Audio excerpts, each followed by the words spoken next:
The clay tablet sits under museum glass, temperature controlled, protected from light and touch and time. Its surface is covered in wedge-shaped marks, cuneiform, the scholars call it, pressed into wet earth 5,000 years ago by fingers that are now dust. Each mark is deliberate, precise, the work of a scribe who understood that what they were recording mattered, that it had to survive. But here's what unsettles. The scribe wasn't describing something they'd seen. They were copying something older, a text that was already ancient when their hands shaped those marks, a memory passed down through so many generations that its edges had blurred, its details compressed into mythic language, its chronology collapsed into the timeless space where history becomes legend. The tablet describes a flood, total, final, world-ending, water that covered mountains, foundations lost beneath the waves, the earth returned to its beginning. For more than a century, scholars read these marks and thought they understood. This was the Mesopotamian version of Noah's flood, a catastrophe that ended the ancient world around 2900 BCE. Dramatic, yes.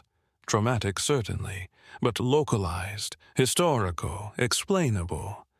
Except the mathematics don't work. The geography doesn't fit. And beneath the flood layer that archaeologists once thought marked the beginning of everything, there are cities, sophisticated, organized, astronomical-aligned cities that predate the flood by thousands of years, which means the tablets aren't describing the flood scholars thought they'd identified. They're describing something older, something vast enough that by the time the Sumerians learned to write, it had already faded into the realm of myth. A deluge so ancient that the catastrophe we call history's first recorded flood was merely its echo. The question isn't whether the Great Flood happened. The question is, which flood are we talking about, and what drowned before anyone could write it down? The landscape of southern Iraq doesn't forgive. In summer, the heat becomes something physical, pressing down through air thick enough to distort distance. The ground cracks under relentless sun. Wind carries dust that might once have been walls, temples, homes. Everything here speaks of time and erasure, layer upon layer of human effort, slowly returning to the earth that yielded it. This is where Sir Leonard Woolley came in 1922, convinced he would find proof. Not the comfortable proof of academic theory, but the undeniable proof of physical evidence, bones and pottery, and the geological signature of catastrophe. He wanted to prove that the stories were true, not metaphorically true, not mythically true, but factually true, in the way sediment and stratification are true. He was searching for the flood, the one described in Genesis, yes, but older than that. The one the Sumerians wrote about in their clay tablets before the Hebrews ever put stylus to scroll. The catastrophe that divided human history into before and after. The moment water rewrote the world. Woolley was a man of his era, colonial, certain, convinced that Western scholarship would illuminate the dark corners of human prehistory. But he was also meticulous. His excavation methods were advanced for the 1920s. He documented everything. He understood stratification. He knew how to read the layers of human occupation like pages in a book, each one older than the last, each one speaking to lives lived and abandoned and buried by time. The tell at Ur rose from the flat Mesopotamian plain like a promise. Tells are artificial hills created by millennia of human habitation, each generation building atop the ruins of the last, slowly raising the ground level until the original settlement site becomes a mound visible for kilometers. Ur's tell was massive, suggesting continuous occupation across vast stretches of time. Woolley's team began at the top and worked down, through Islamic period remains, through Babylonian rebuilding phases, through earlier Sumerian layers rich with pottery, cylinder seals, architectural foundations. Each meter of descent was a journey backward through centuries. The artifacts grew cruder, then sophisticated again, then different in style, the archaeological signature of cultural change and technological evolution. And then, at approximately 8 feet below the surface, the digging stopped.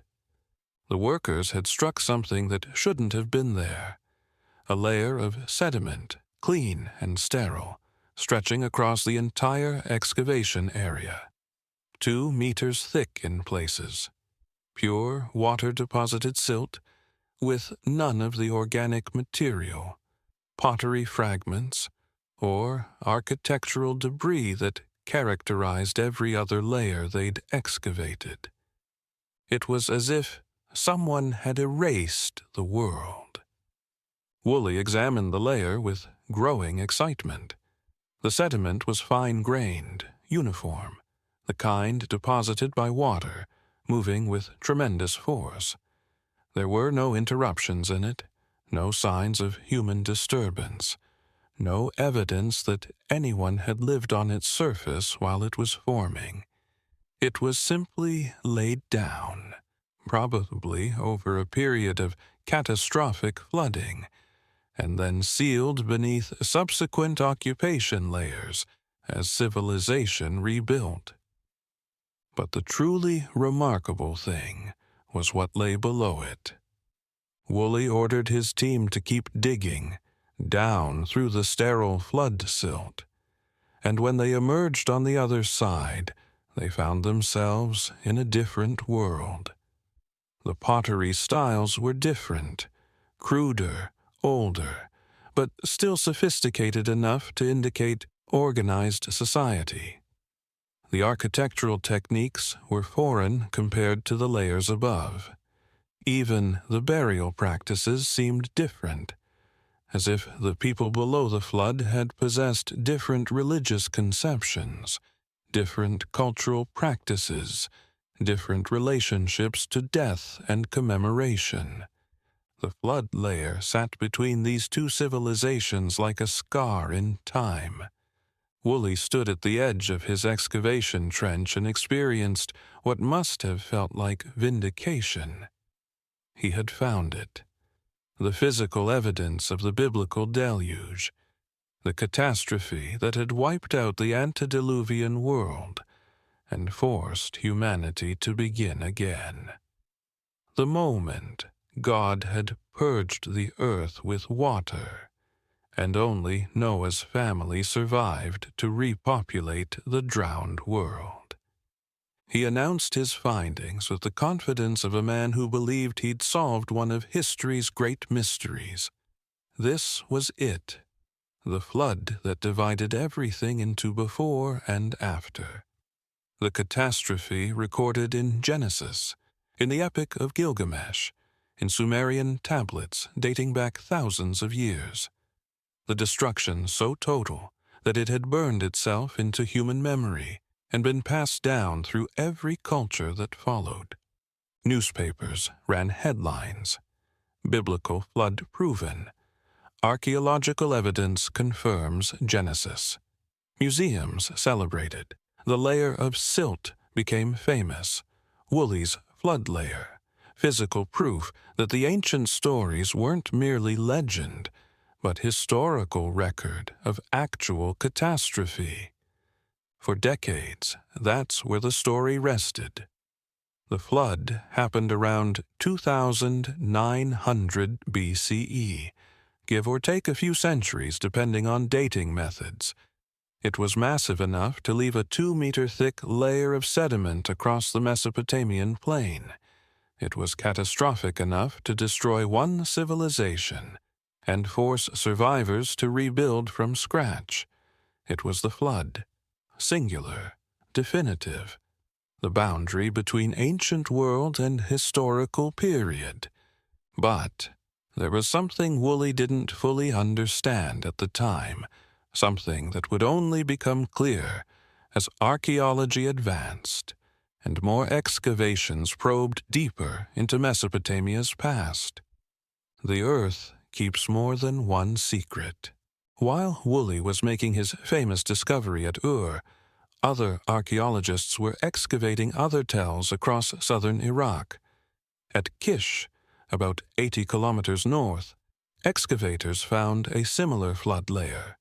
At Shurupak, ancient home of the flood hero Ziusudra, there was water-deposited sediment at depth. At Uruk, at Lagash, at multiple sites across the region, the same pattern emerged. Layers of sterile silt interrupting the archaeological sequence. But here's where certainty began to crumble. The flood layers didn't match. They weren't at the same depth.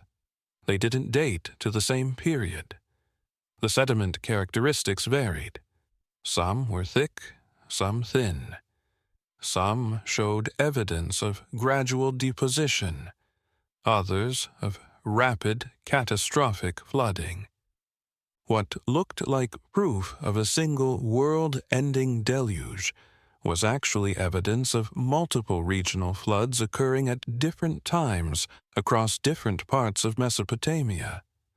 The Tigris and Euphrates were temperamental rivers, prone to catastrophic overflow when snowmelt in the Armenian highlands coincided with heavy spring rains. These floods could be devastating, wiping out settlements, destroying irrigation systems, forcing populations to relocate. But they weren't world-ending. They were tragic, traumatic, civilization-disrupting events that happened repeatedly across Mesopotamian history. Each one terrible enough to mark its generation. Each one survived by enough people to rebuild. Each one leaving its signature in the earth. A layer of water-deposited silt. A boundary between before and after. Woolley's flood was real, but it was one flood among many, a catastrophic overflow event around 2900 BCE that devastated Ur and surrounding settlements, significant enough to be remembered, traumatic enough to become part of the cultural memory, but not the beginning of the story. Because when later archaeologists returned to those same trenches and dug deeper, past Woolley's famous flood layer, down through older strata, following the archaeological sequence backward through time, they found something that should not have been possible. Not emptiness. Not the crude beginnings of human trial and error. Not the primitive camps of nomadic peoples learning to settle. They found cities. At Eridu, the city the Sumerians themselves called the first, excavators uncovered 18 separate building phases. 18 times the city had been destroyed or abandoned and rebuilt. The architecture grew more sophisticated as they dug down, not simpler, but more refined. Temple foundations aligned with precise astronomical orientations, pottery kilns operating at temperatures that required advanced understanding of fire and clay, trade goods from distant regions indicating complex economic networks. The deepest layers at Eridu dated to approximately 5,400 BCE, more than 2,000 years before Woolley's flood. more than 2 millennia before the catastrophe that was supposed to have started everything, which means the famous flood, the one in Genesis, the one in Gilgamesh, the one scholars spent a century trying to prove wasn't the beginning. It was just the catastrophe that left enough survivors to remember it. Just one deluge in a long history of drownings. Just the most recent disaster that could be historicized, written down, turned into narrative. And that realization changes everything. Because if the Sumerians were recording a flood that wiped the world clean, but cities already existed beneath that flood layer, cities with temples and trade networks and astronomical knowledge, then whose world was actually ending when the tablets speak of total destruction? And if their tablets describe mountains covered, foundations lost, the earth returned to its beginning, what are they truly remembering? Not the regional overflow of the Tigris in 2900 BCE. That was terrible, yes. Catastrophic for those who experienced it. But it didn't cover mountains. It didn't destroy foundations lost beneath waves. Mesopotamia was always inland. It didn't turn land to sea. The tablets are describing something bigger, something older, something that by the time scribes pressed those marks into wet clay had already faded into the mythic realm where memory becomes story, becomes sacred text. They're describing the flood before the flood, the catastrophe that created the template for every flood story that followed, the drowning so vast that it echoed across millennia, getting retold and reimagined and compressed with later disasters until multiple drownings became the flood. Singular, absolute, the moment water ended one world and forced humanity to begin again. But to understand what really happened, to excavate the truth beneath the myth, we need to go deeper, past the clay tablets, past the flood layers, past the cities that shouldn't exist, down into the earth itself, where geological evidence preserves a record more ancient than human memory, down to where the secrets are kept not in wedge-shaped marks, but in sediment and sea level and the drowned coastlines that once were home. Clay doesn't lie. It can't. It only holds what was pressed into it before it hardened, before fire or sun locked those marks into permanence. The Sumerian tablets sitting in museum archives aren't opinions or interpretations. They're physical records of what someone 5,000 years ago considered important enough to preserve. But the people who shaped those marks into wet earth weren't describing what they had seen with their own eyes. They were scribes, copyists, inheritors of a tradition already ancient when they learned to write. They were recording something passed down through generations, from mouth to ear, from elder to child, from coastline to river valley, from drowned homeland to rebuilt city. A memory of water so vast it didn't just flood settlements. It erased landscapes. The tablets speak in language that feels too big for regional river flooding. The foundations were lost beneath the waves. The mountains became islands. The land was turned to sea. These aren't descriptions of the Tigris overflowing its banks, terrible as that would have been. These are descriptions of marine transgression, of coastlines retreating, of valleys becoming gulfs, of a world reshaped by rising water. Which means, to understand what the tablets are truly recording, we need to look beyond Mesopotamia, beyond the river valleys and tells and stratified cities. we need to look at what the earth itself remembers. At night, when the museum corridors fall silent and the archive rooms dim, I imagine those tablets resting in their climate-controlled cases, each one a frozen moment of someone's desperate need to preserve. The fingers that shaped those marks are dust now. The cities they described are buried under meters of sand and silt. But the memory survives, and it whispers something we're only now beginning to hear, that the flood in the tablets, the one scholars thought they understood, wasn't the only deluge. It was just the last one anyone could still write about. Before it, there was another, older, larger, so catastrophic that by the time the Sumerians rose to power and invented writing, it had already faded into myth. A drowning so vast that its memory became the template for every flood story that followed.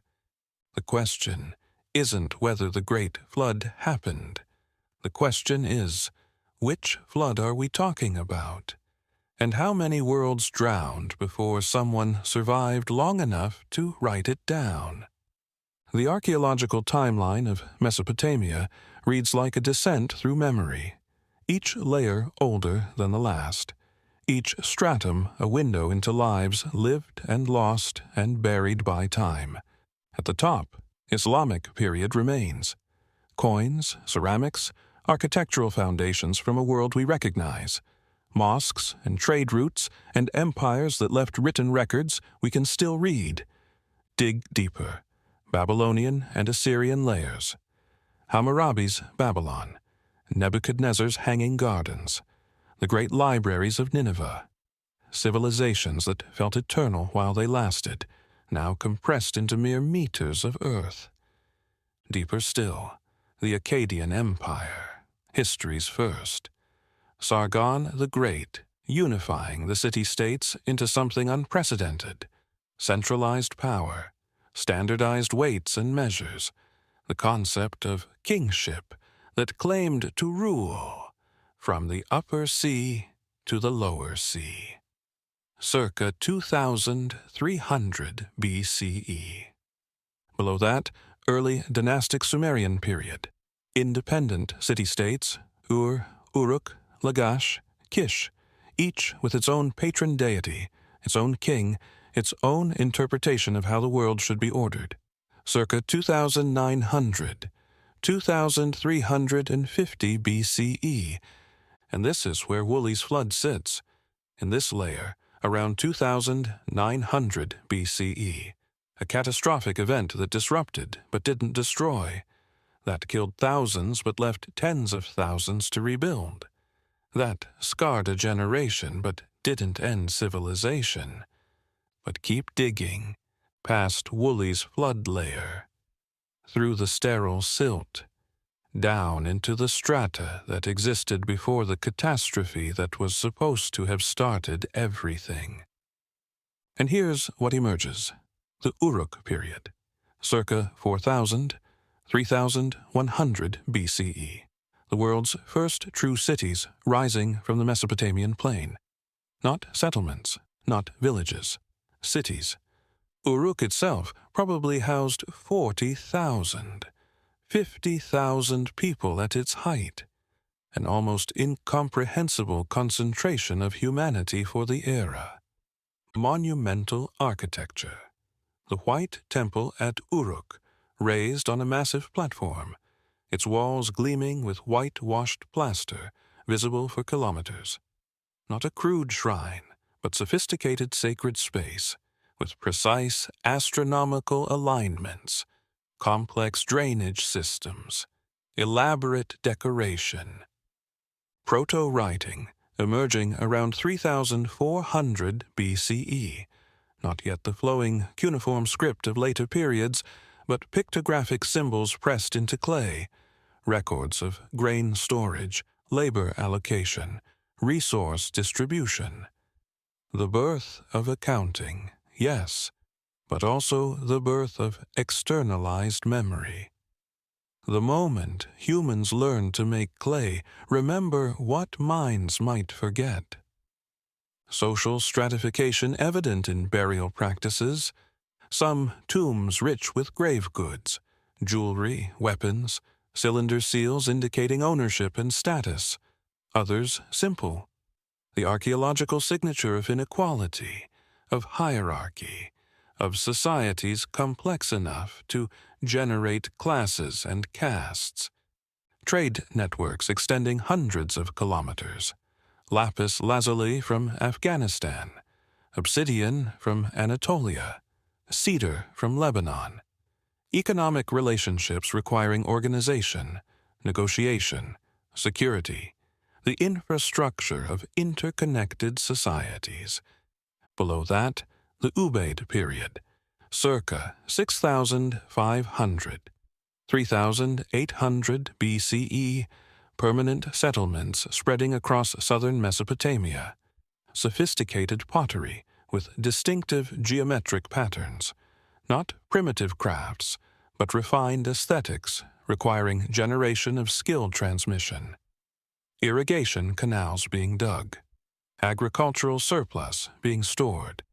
The foundations being laid for everything that would follow.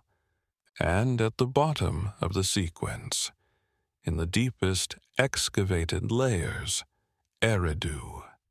The Sumerians themselves called Eridu the first city, not their first city, the first city, the place where civilization began, where divine kingship descended from heaven, where Enki, god of wisdom and fresh water, established his temple in the marshlands, where the two great rivers met the sea. Modern archaeology suggests the Sumerians weren't wrong. Eridu's excavation revealed something extraordinary. 18 separate building phases at the same temple site.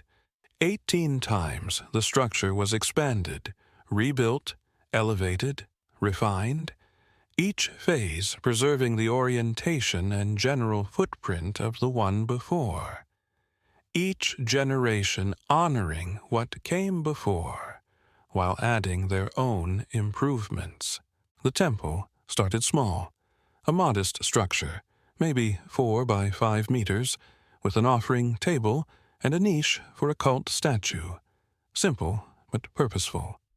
This is the deepest level, dated to approximately 5,400 BCE, more than 7,000 years ago, more than 4,000 years before Woolley's flood. By the next phase, the temple had grown, better construction techniques, more refined mud brick, evidence of plaster. The third phase showed increasingly sophisticated architectural understanding, buttressed walls, internal divisions, specialized ritual spaces. Phase after phase, the temple evolved. By the 6th building level, it was monumental. A structure raised on a platform with staircases, courtyards, storage rooms, facilities for priests and ritual specialists. The later phases show precise astronomical alignments. Windows and doors positioned to capture solstice sunrises. Architectural geometry encoding mathematical relationships. This isn't trial and error. This is accumulated knowledge, each generation inheriting understanding from the last and building on it, literally and figuratively. The knowledge to fire brick at precise temperatures, to calculate architectural loads, to align structures with celestial events, to organize labor forces, to store and distribute resources, to maintain ritual continuity across centuries. 7,000 years of continuous religious practice at one site, 7 millennia of humans returning to the same sacred ground, building and rebuilding, preserving something that mattered enough to survive wars, floods, droughts, cultural transformations, and the slow grind of time itself. And Eridu wasn't alone. At Uruk, excavators found similar patterns, deep stratigraphy revealing continuous occupation stretching back to the 6th millennium BCE, sophisticated architecture in the earliest levels, evidence of organized society, ritual practice, trade relationships. At Tel al-Ubaid, the site that gave its name to the entire period, settlement layers dating to 6,500 BCE, with pottery so refined, so aesthetically sophisticated, that it challenges assumptions about primitive prehistoric peoples. Across southern Mesopotamia, the pattern repeats, not sudden appearance of civilization, not invention from nothing, but gradual accumulation over thousands of years, knowledge building on knowledge, techniques refined across generations, societies growing more complex through slow accretion of understanding. By the time Woolley's flood struck around 2900 BCE, Mesopotamian civilization was already 3,000 years old. The cities had deep roots. The traditions were ancient. The astronomical observations, the agricultural techniques, the architectural principles, the social structures, all of it inherited from millennia of experimentation and refinement. The flood that scholars spent a century trying to prove wasn't the beginning of civilization. It was merely one interruption in a much longer story. A catastrophe survived by enough people to rebuild. A trauma recorded because it happened when humans had developed writing to record it. But beneath that recorded flood, beneath Woolley's famous silt layer, beneath the stratified cities and their accumulated knowledge, there's something older still. A memory that predates writing. A catastrophe so vast that by the time anyone could write it down, it had already transformed from history into myth. The clue sits in the tablets themselves, in the language they use, in the geography they describe. When Sumerian texts speak of the flood, they don't just describe rivers overflowing. They describe something fundamentally different. The foundations lost beneath the waves, not beneath floodwater, beneath waves. The motion of seas, not rivers. The mountains became islands. Mountains don't become islands during river floods. They become partially submerged, yes, but islands. That's the language of marine transgression, of water levels rising until highlands are cut off from lowlands, of land bridges disappearing beneath advancing seas. The land was turned to sea, again, not flooded by sea, turned to sea, transformed, permanently altered. The language of coastlines retreating, of valleys becoming gulfs, of inhabited territories disappearing beneath salt water that doesn't recede. The Epic of Gilgamesh preserves similar language when Utnapishtim, the Babylonian flood hero, equivalent to the Sumerian Ziusudra, describes the deluge. He says, "For 6 days and 6 nights the winds blew, torrent and tempest and flood overwhelmed the world. Tempest and flood raged together like warring hosts. When the 7th day dawned, the storm from the south subsided. The sea grew calm. The flood was stilled. The sea, not the rivers. The sea grew calm. The flood was stilled." Why would Mesopotamian texts describing events in an inland river valley consistently use maritime language? There's another clue in Sumerian linguistics. Their word for sea is a'aba. but their word for mountain is kur, which also means foreign land, and sometimes land across the sea. Their creation myths speak of a time when the land was one with the sea, when heaven and earth were not yet separated, when the waters of the deep were undivided. This isn't poetic abstraction. It's geographical memory encoded in language, memory of a time when the landscape was fundamentally different, when what is now inland was coastal, when mountains were accessible from the sea, when the relationship between land and water was not what it became. The Sumerian king list, that strange document recording the reigns of kings before and after the flood, provides another clue. Before the flood, it lists kings with impossibly long reigns. Alulim of Eridu, 28,800 years. Alalgar 30, 6,000 years. Enmen, Luana 43,200 years. 8 kings ruling for a combined 1,200 years before the flood came and swept over the earth. After the flood, the reigns become realistic. Yushur, 1,200 years. Kulasina Bel, 960 years, eventually dropping to human scales, 25 years, 30 years, lifetimes that make sense. Scholars have long dismissed the pre-flood section as mythological invention. But what if it's something else? What if those impossibly long numbers are encoding something real, not literal years, but deep time, the compression of vast stretches of history into mythic framework? A way of saying, this knowledge is older than we can calculate. It comes from before we kept records. It extends back to when the world was different. The flood becomes the dividing line, not because it was the only catastrophe, but because it was the last catastrophe that would still be historicized, the boundary between time we can measure and time too old to measure, between history and deep history, between the world we can document and the world that drowned before documentation existed.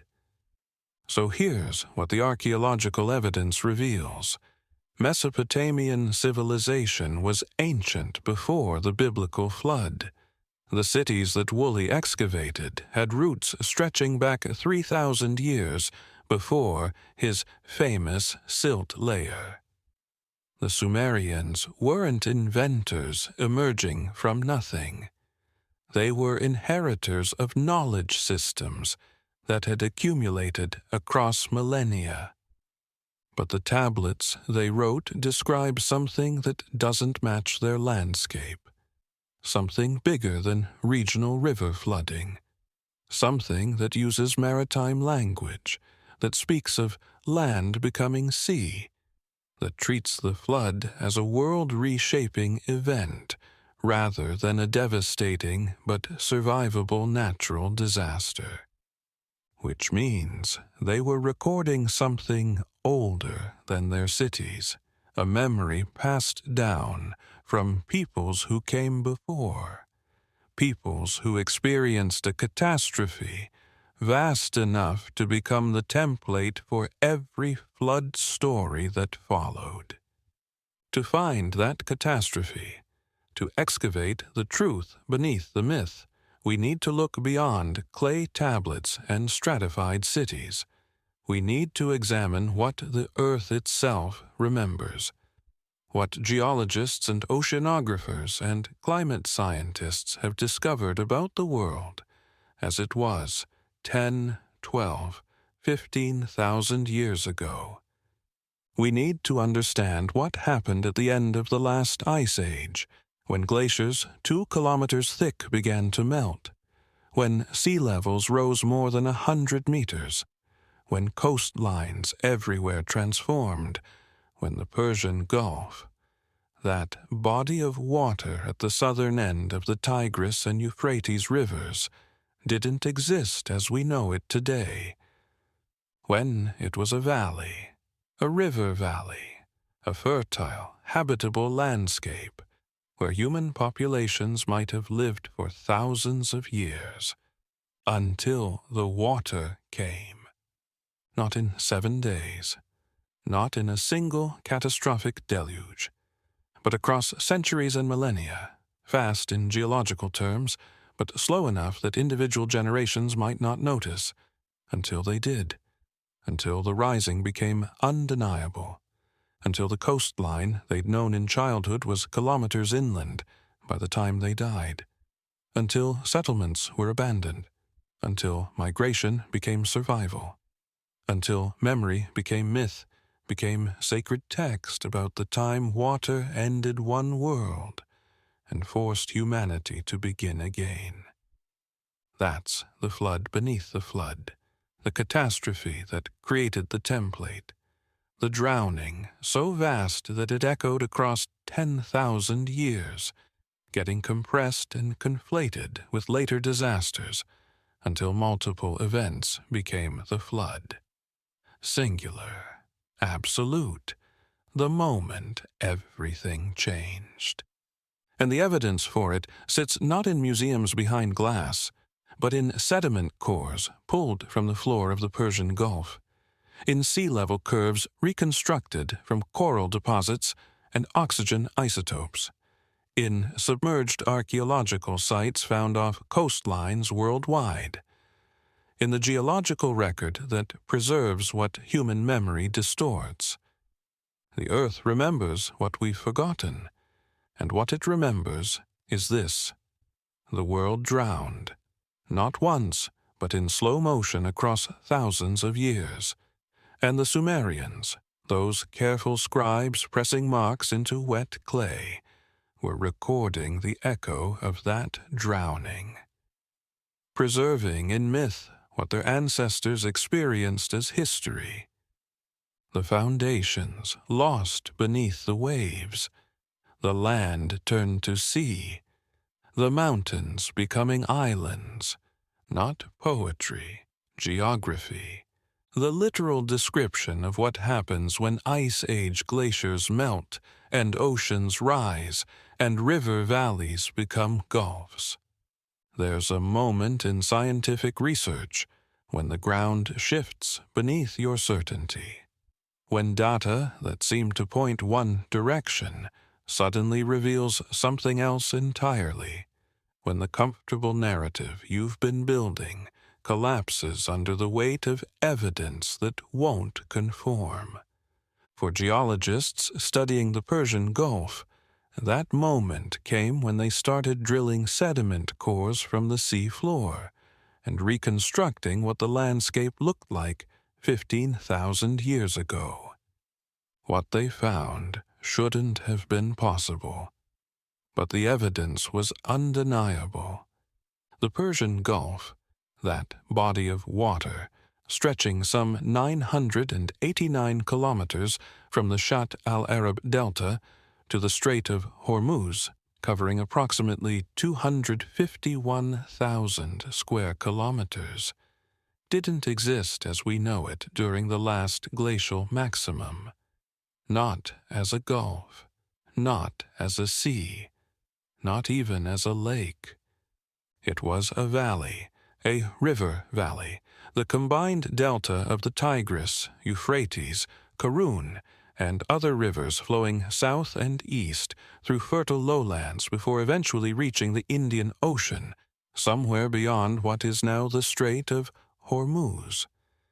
And that valley was habitable, potentially rich with resources, the kind of landscape that would have attracted human populations, until approximately 18,000 years ago, when everything began to change. The numbers are almost incomprehensible in human terms. During the last glacial maximum, the peak of the most recent ice age, around 20,000 years ago, Global sea levels were approximately 120 meters lower than today. 120 meters. That's a 40-story building. That's enough to transform coastlines worldwide. Doggerland, the landmass connecting Britain to continental Europe, was above water. You could walk from London to Amsterdam without getting your feet wet. The English Channel didn't exist. The North Sea was largely ocean with rivers running through it, and marshlands supporting megafauna, and the humans who hunted them. The Sunda Shelf in Southeast Asia, now submerged beneath the Java Sea and South China Sea, was exposed. Indonesia, Malaysia, Vietnam, Thailand were all connected. An area the size of India, above water, habitable, potentially home to countless human populations whose settlements are now beneath 100 meters of ocean. The Bering Land Bridge connected Asia to North America. Australia and New Guinea were joined.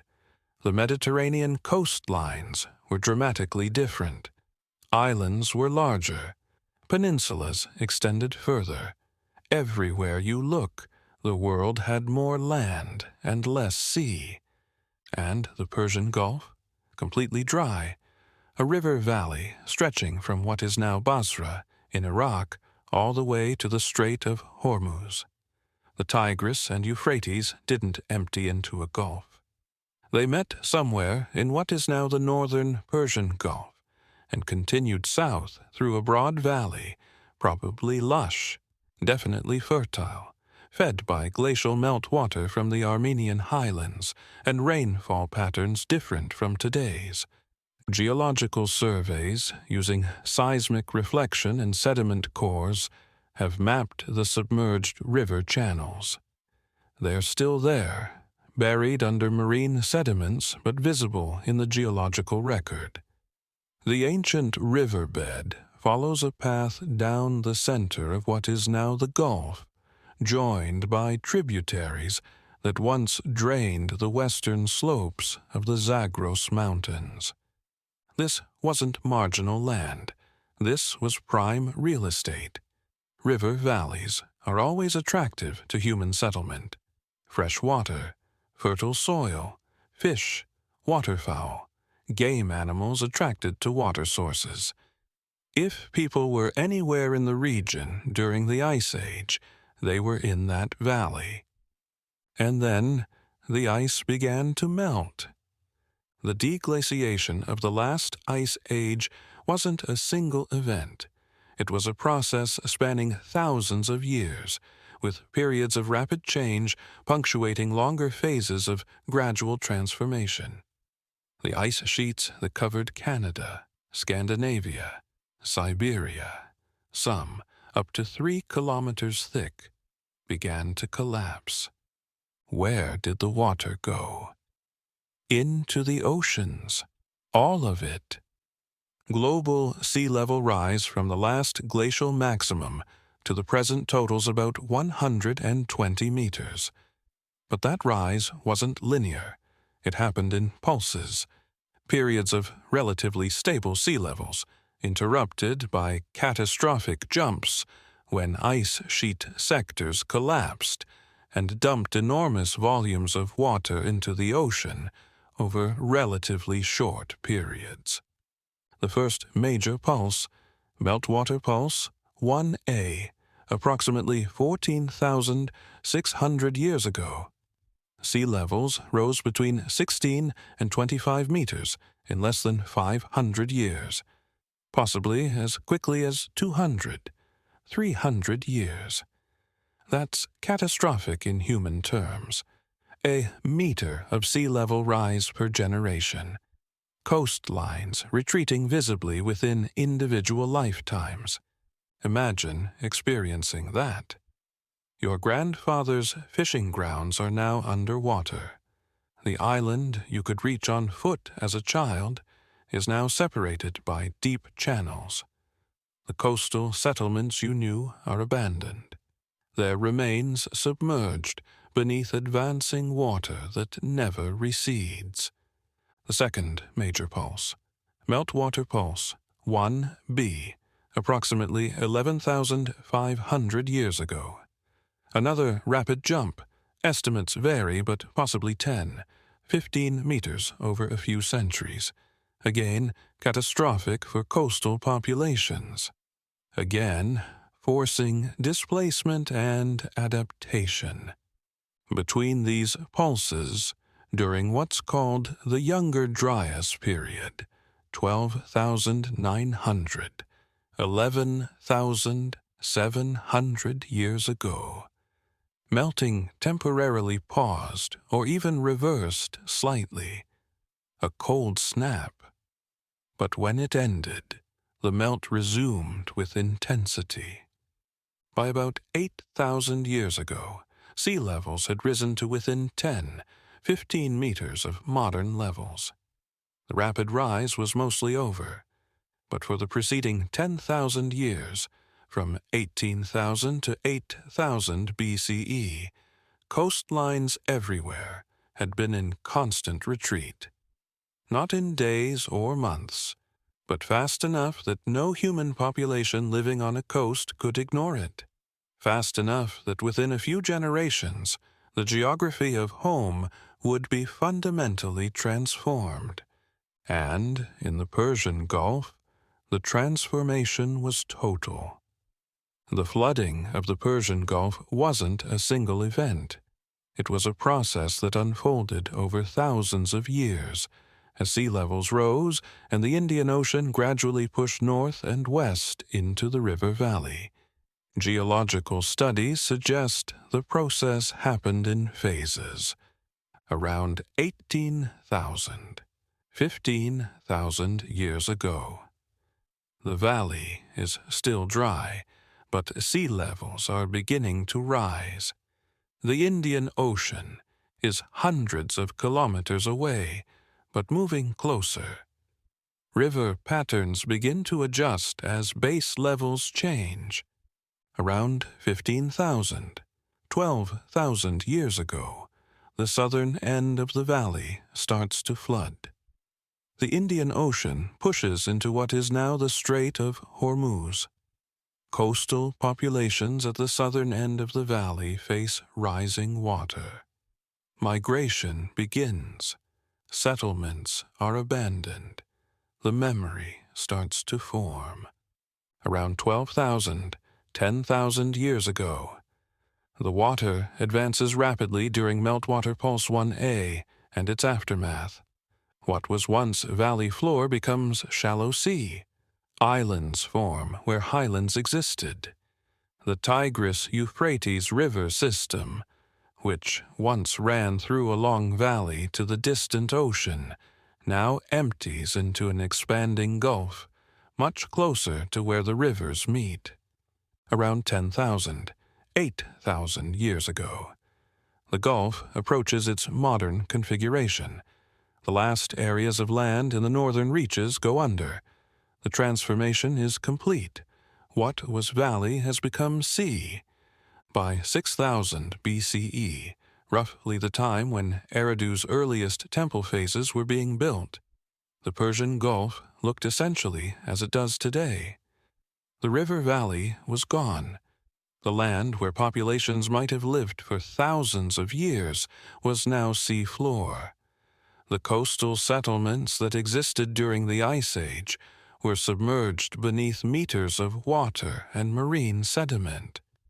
And the people who had lived there, they moved inland, up the rivers, into Mesopotamia proper, into the territory where, within a few thousand years, the Sumerian city-states would rise, carrying with them the memory of what had happened, the memory of water that wouldn't stop rising, of land that became sea, of foundations lost beneath waves, of mountains that became islands, of a world reshaped by forces beyond human control or comprehension.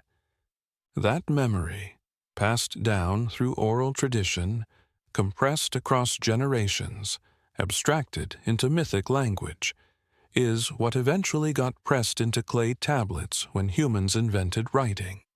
It's what the Sumerian scribes were recording when they described a flood so vast it covered the earth and forced humanity to begin again. Not the Tigris overflow in 2900 BCE. That was real, but it was merely the most recent catastrophe. The one that happened during the historical period. The one that could be dated and documented and treated as a discrete event.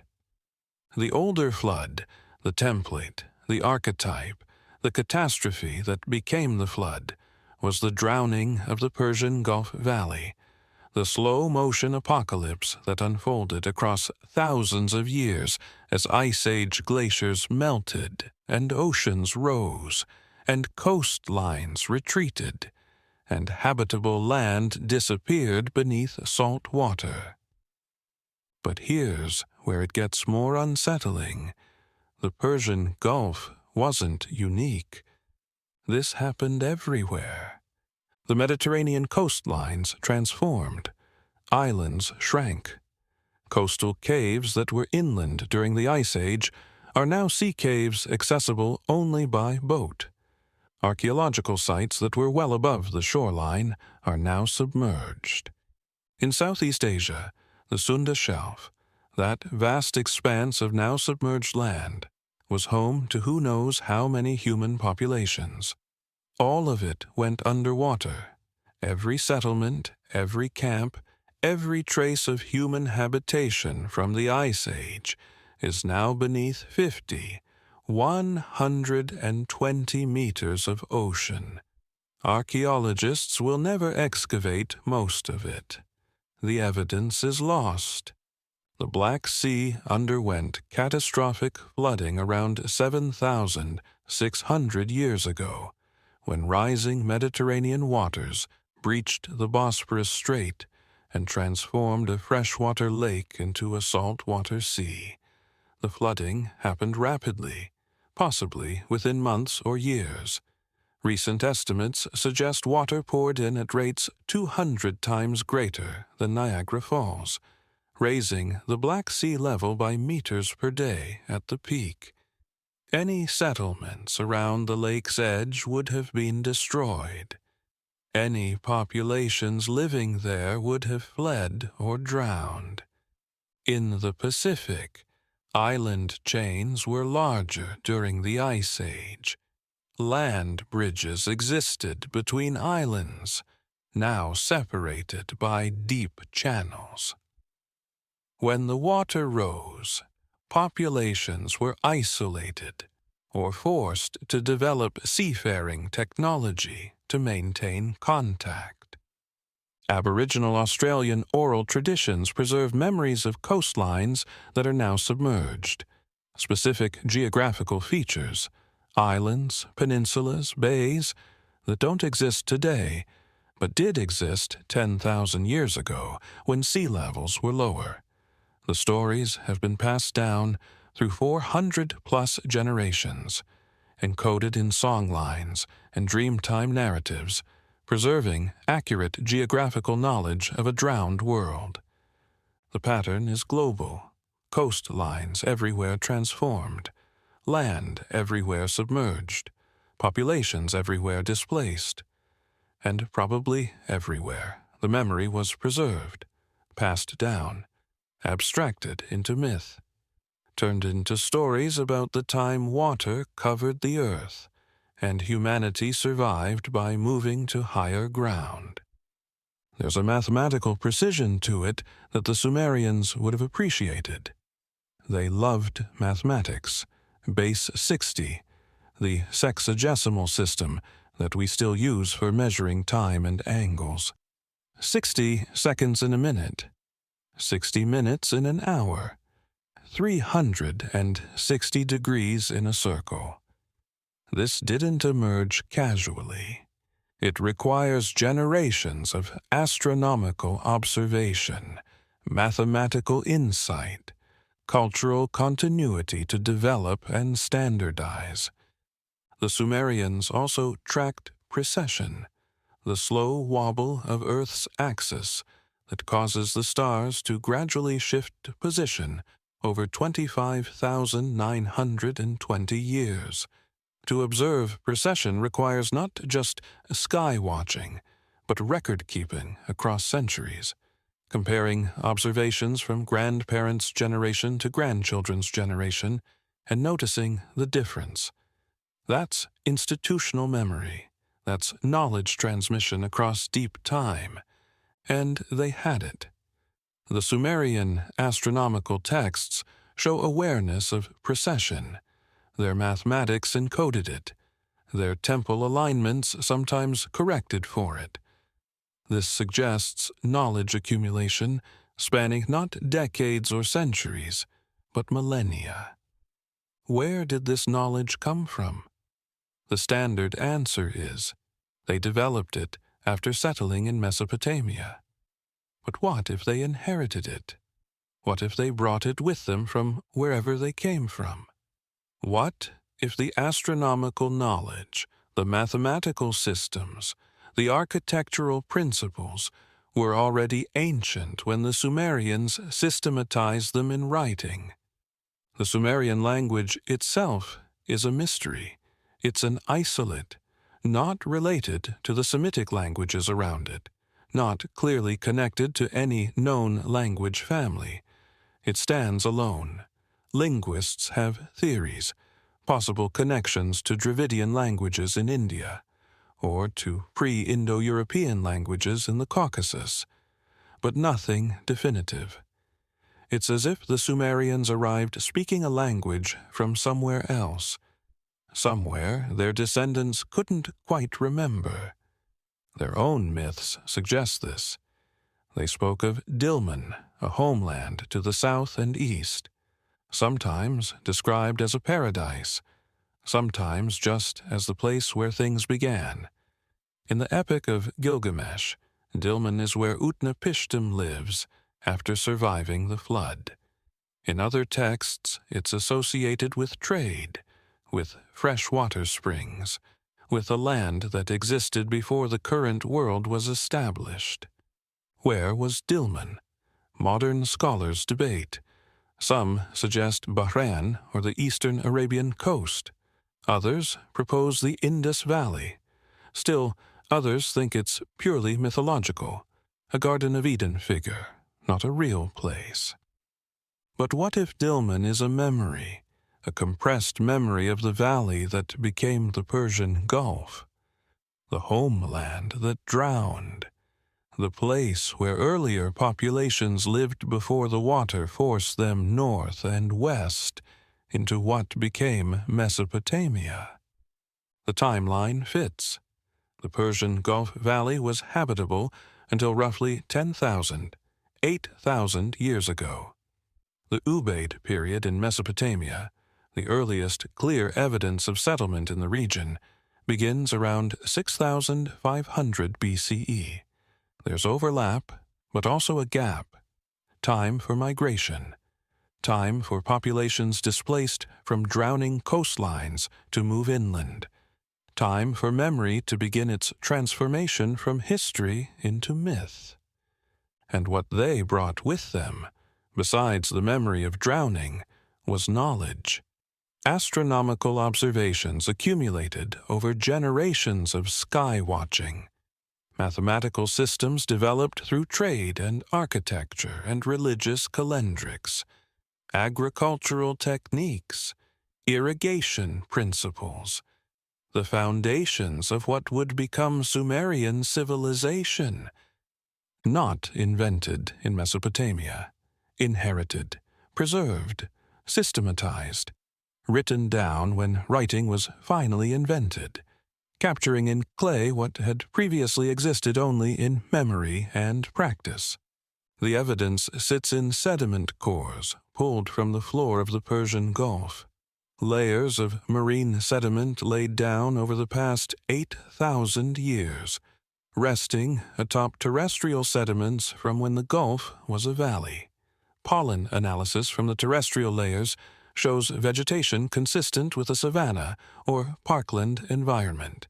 grasslands with scattered trees, probably supporting diverse fauna and potentially human populations.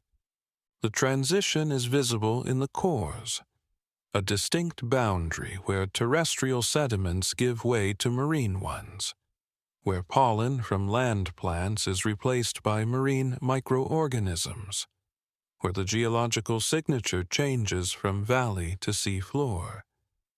That boundary represents the transformation, the drowning, the moment water covered land and didn't recede.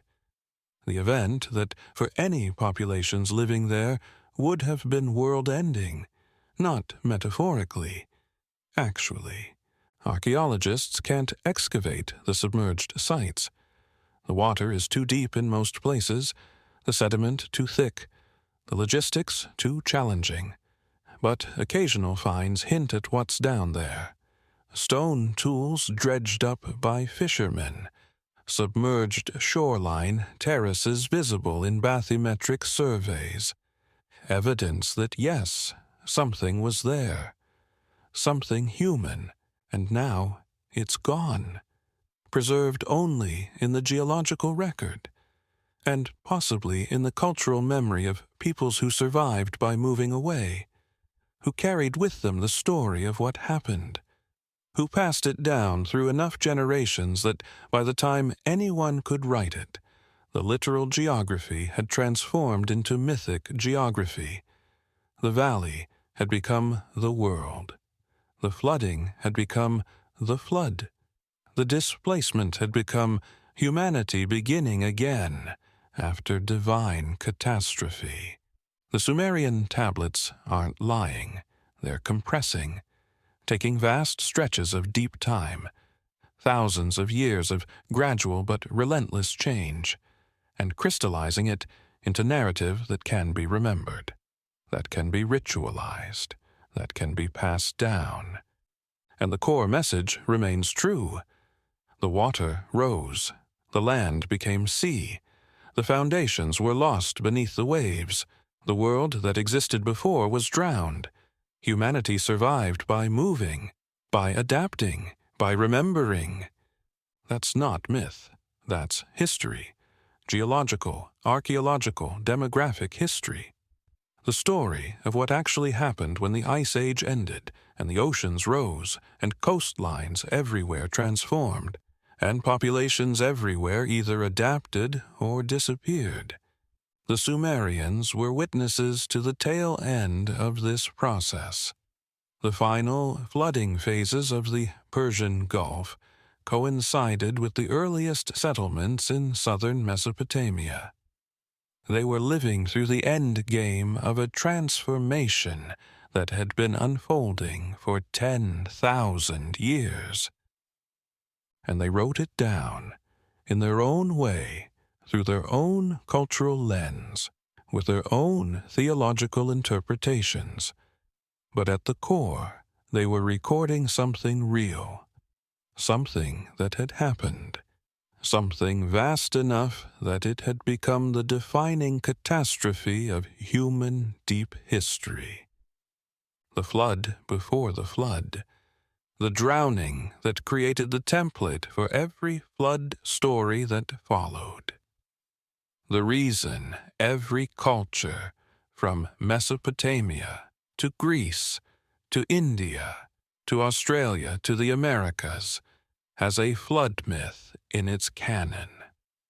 Not because one flood happened, but because flooding happened everywhere, because coastlines everywhere retreated, because populations everywhere experienced the terror of rising water and had to preserve that memory somehow.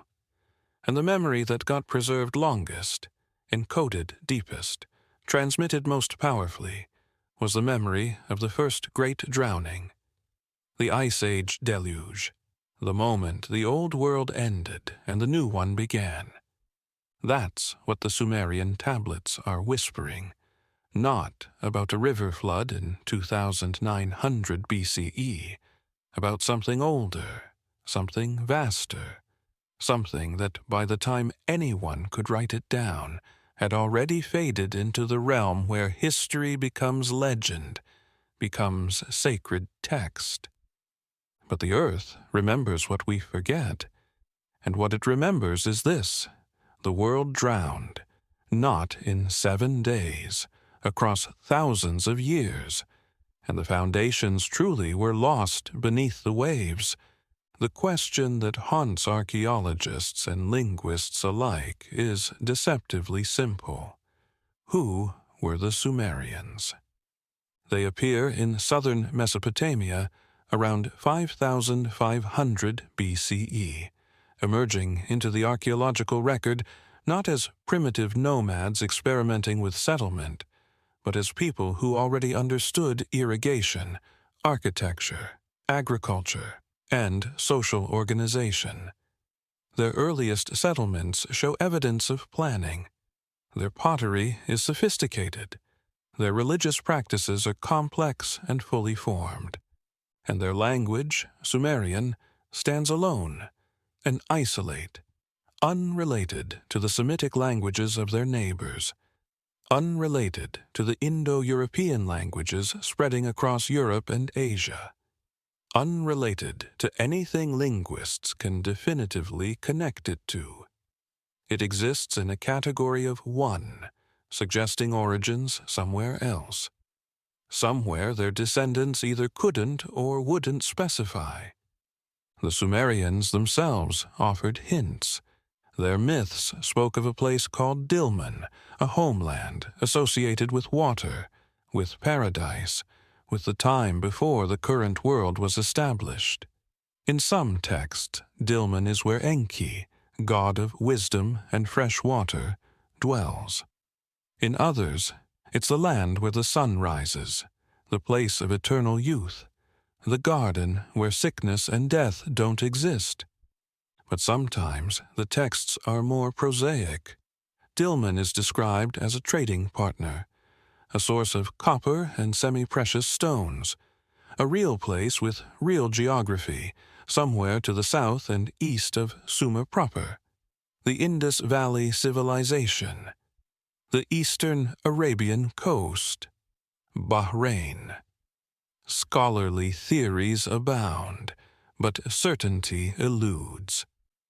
What if Dilmun isn't a specific location, but a compressed memory, a mythologized recollection of multiple homelands, multiple migrations, multiple displacements, all collapsed into a single paradisiacal place that existed before?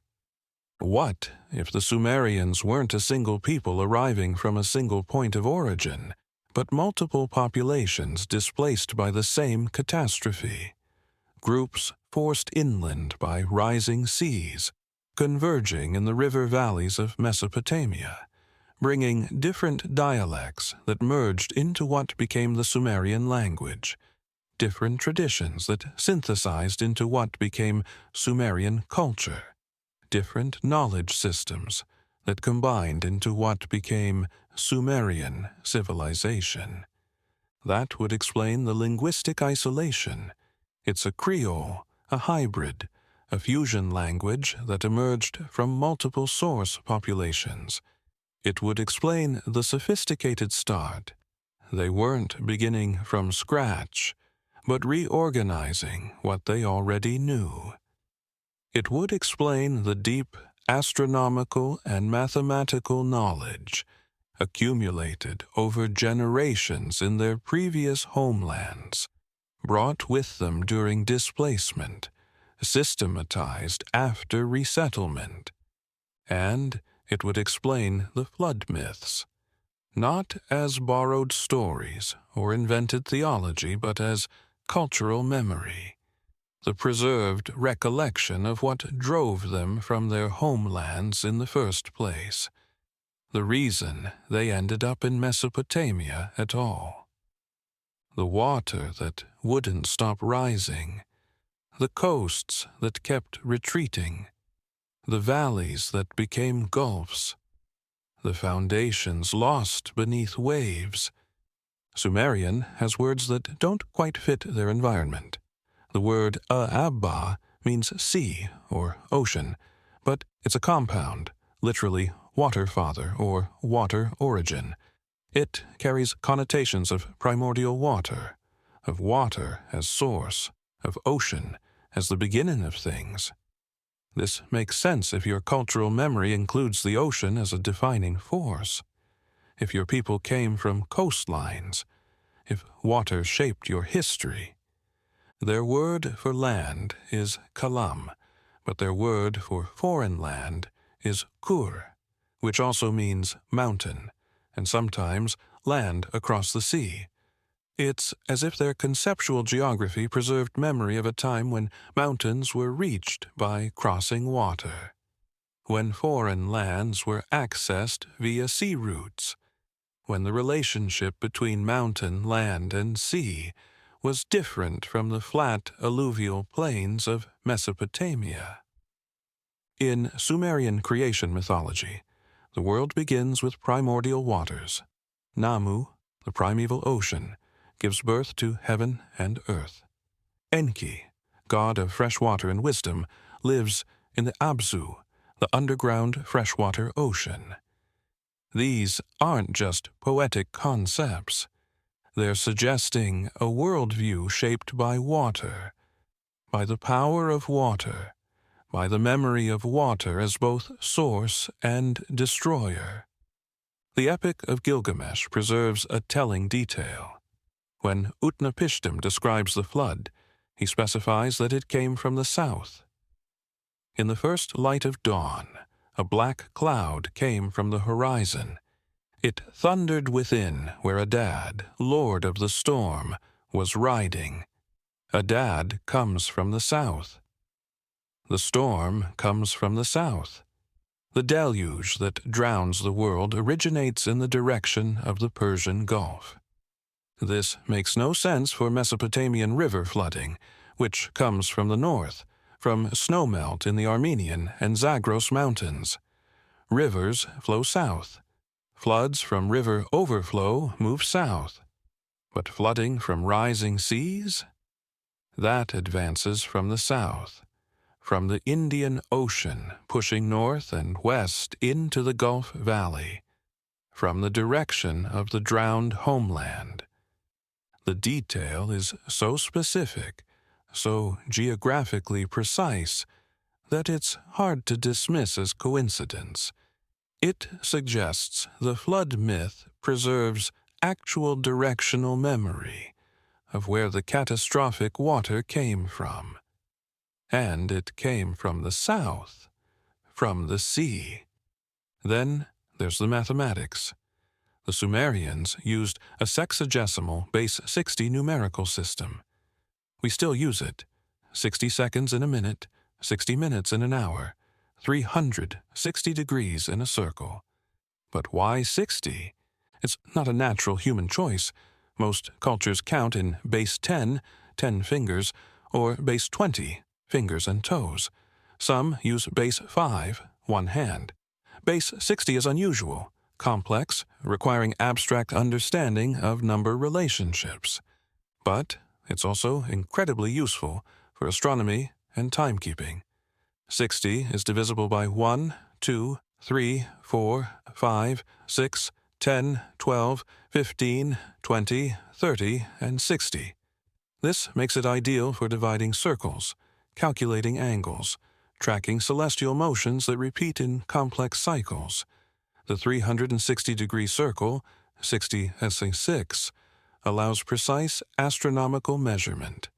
The 12-month year, the 24-hour day, 2x12, the division of the zodiac into 12 signs, all derive from sexagesimal mathematics.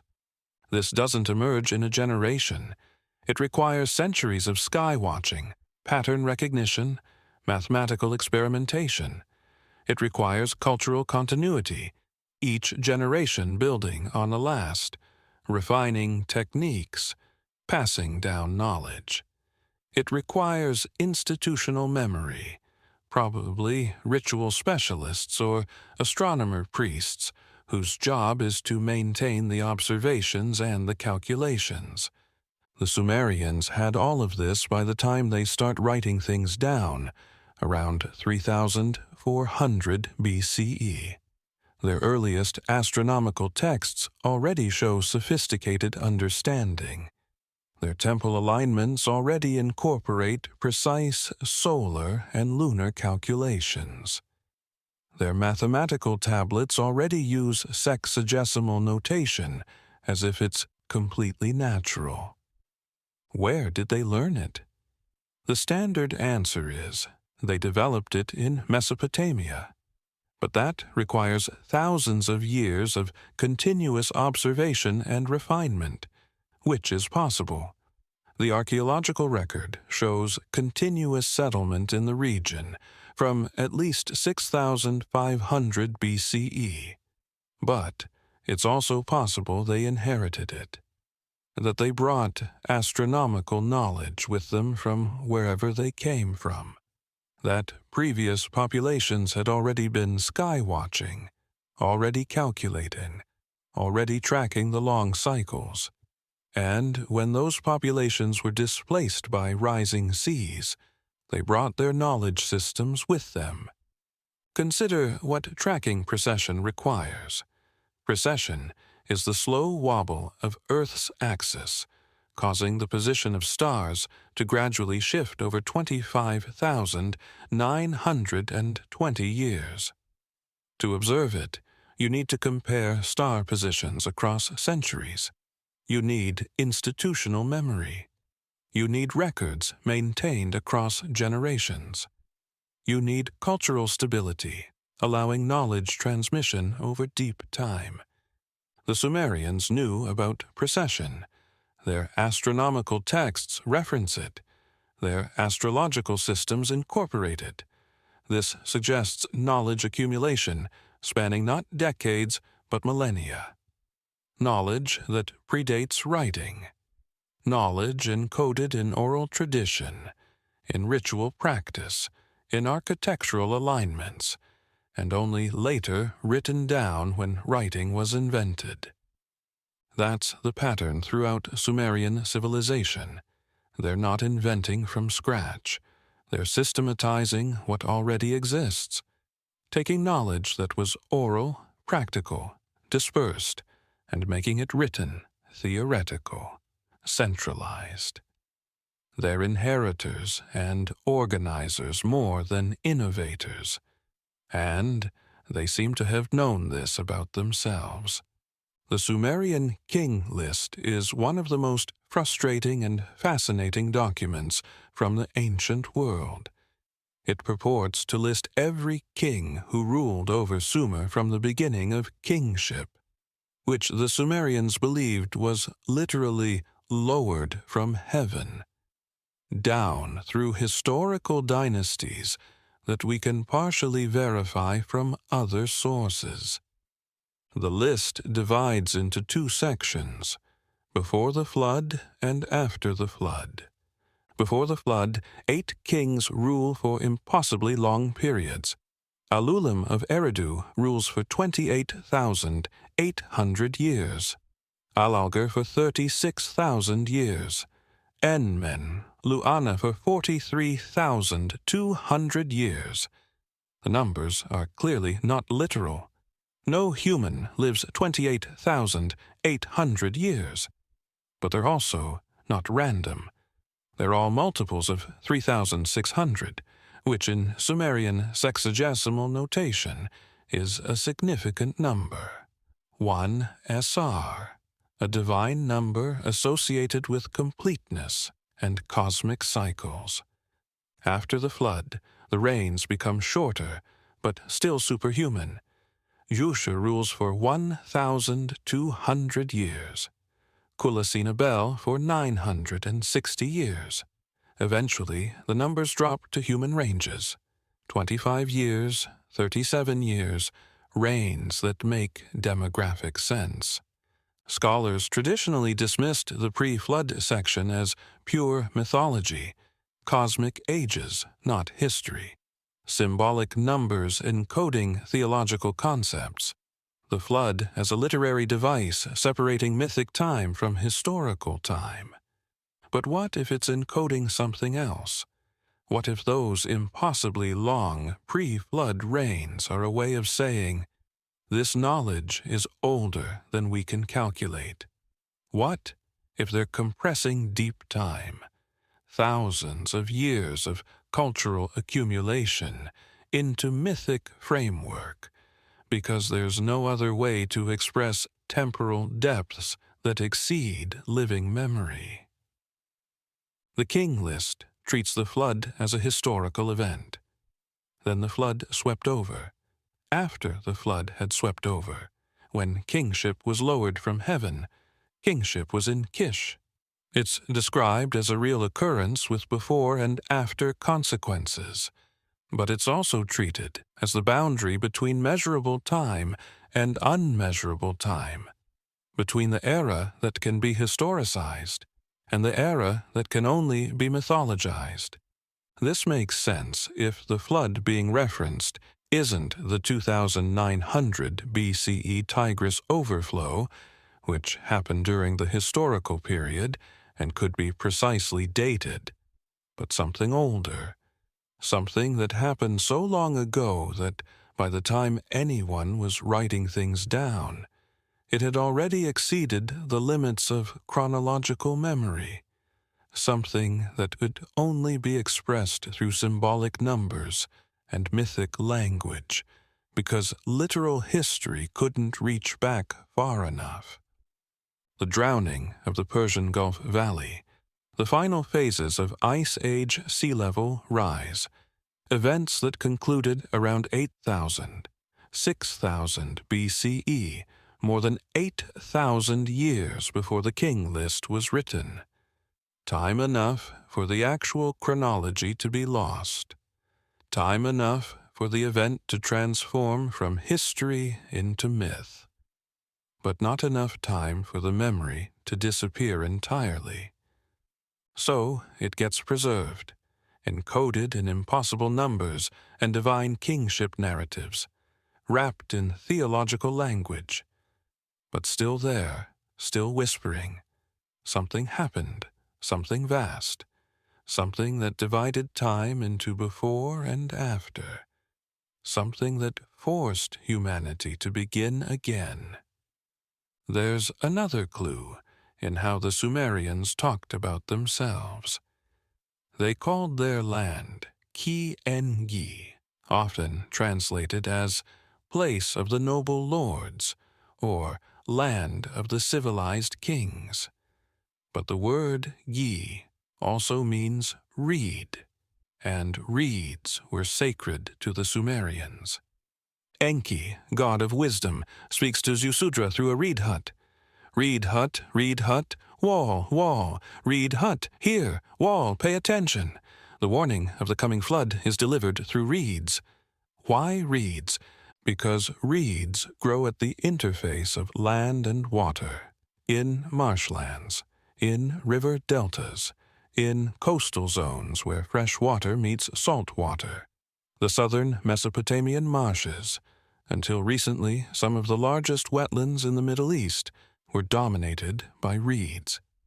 They were harvested for construction, for boats, for writing materials. They were economically crucial, but they were also symbolically significant. Reeds represent liminality, the threshold between earth and water, the zone that's neither fully land nor fully sea, the landscape of transition, and for a people whose cultural memory included the transformation of land into sea, reeds would carry special significance. They mark the advancing edge of water, the place where the drowned world still touches the dry world, the boundary that shifts.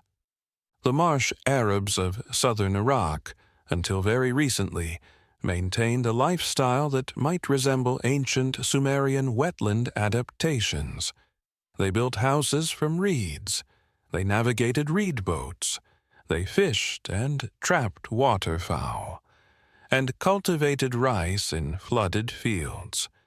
They lived in the liminal zone, adapting to an environment that was neither land nor water, but both. If Sumerian ancestors lived in the Persian Gulf Valley as it was slowly flooding, they would have experienced exactly this environment. As sea levels rose, the southern valley would have become marshland first. Reed-dominated wetlands advancing north year by year, generation by generation. Populations adapting to increasingly aquatic environments, before eventually being forced to abandon the lowlands entirely and move to higher, drier ground in what became Mesopotamia proper.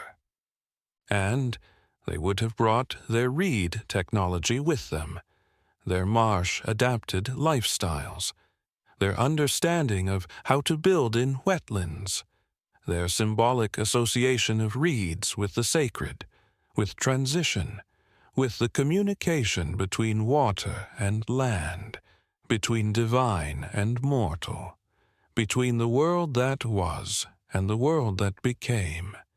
The temples are the most telling evidence. Every major Sumerian city had a temple complex dedicated to its patron deity. These weren't simple shrines.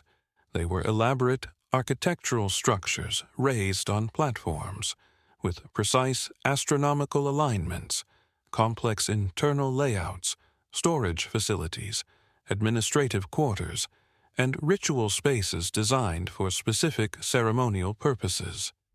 And they show continuity.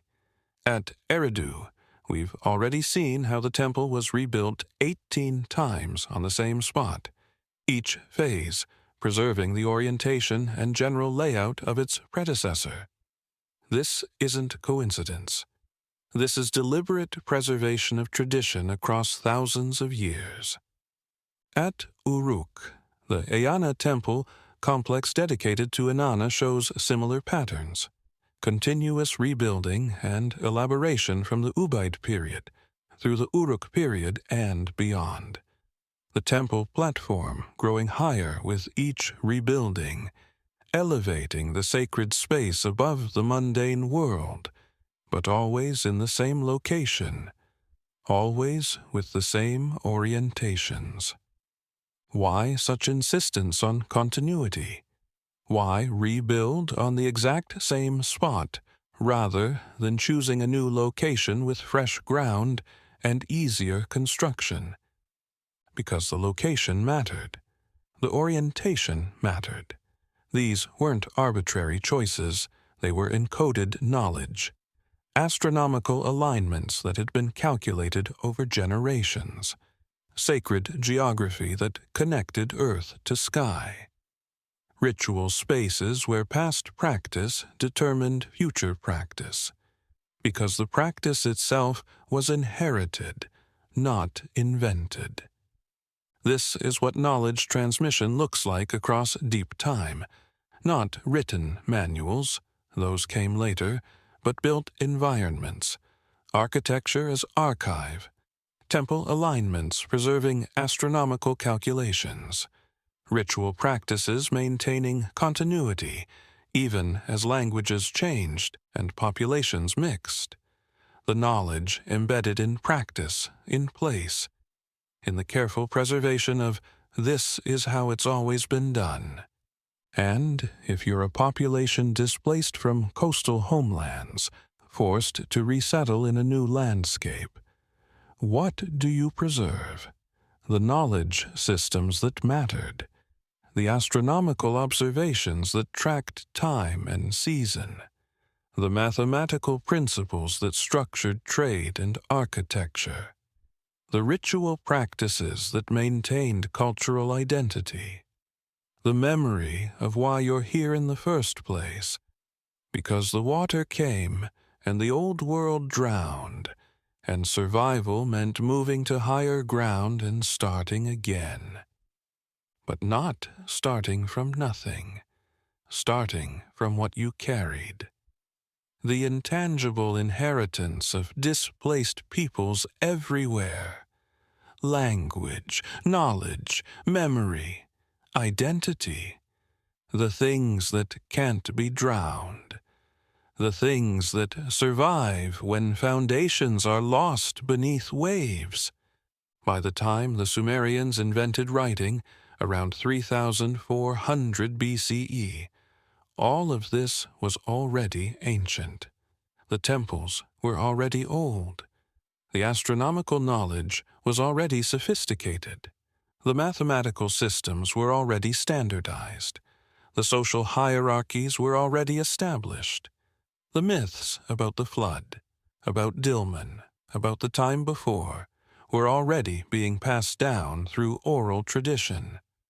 Writing didn't create Sumerian civilization. It captured it. It took what had existed in practice, in memory, in oral transmission, and froze it into permanence, made it portable, made it preservable across even longer stretches of time. And what they chose to write down first is revealing, not creative literature, not personal correspondence, not entertainment. They wrote administrative records, grain storage, labor allocation, temple inventories, the practical knowledge needed to maintain complex society. They wrote mathematical tables, astronomical observations, medical texts, the technical knowledge that couldn't be lost. And they wrote myths, creation stories, flood narratives, king lists, the cultural memory that defined who they were and where they came from, the stories that explained why the world was the way it was, all of it suggesting a people who understood knowledge preservation wasn't optional, that without active transmission, knowledge dies, that the difference between civilization and collapse is what you choose to remember and how effectively you pass it down. They'd learned this lesson before, learned it during the displacement, during the drowning of their homelands, during the generations when survival meant holding on to what mattered while everything else was stripped away by necessity and catastrophe. And they weren't going to forget again. So they pressed it into clay. They made the earth remember what humans might forget. They created archives that could survive water, fire, time itself. 5,000 years later, we're reading what they wrote. We're excavating their cities. We're decoding their astronomical knowledge. We're reconstructing their language.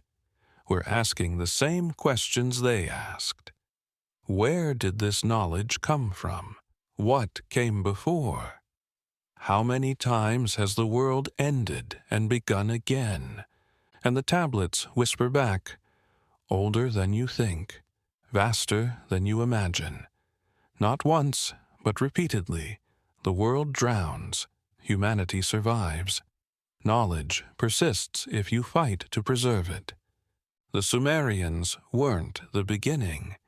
They were inheritors of something older, preservers of knowledge that predated their cities, witnesses to the tail end of a transformation that had been unfolding for thousands of years. And the flood they described, the one that covered mountains and lost foundations and returned the world to its beginning, wasn't their catastrophe. It was their ancestors' catastrophe, the reason they ended up in Mesopotamia at all. The drowning that created the memory, that shaped the worldview, that became the template for understanding every disaster that followed. The flood before the flood, the deluge that drowned the old world and forced the survivors to carry their knowledge inland, to resettle in river valleys, to rebuild what was lost, to remember what had happened, and to write it down, so that even if another flood came, even if another drowning reshaped the world, the memory would survive, pressed into clay, waiting for whoever came next to excavate it, translate it, understand it, waiting for us. The flood myth isn't unique to Mesopotamia. It's everywhere.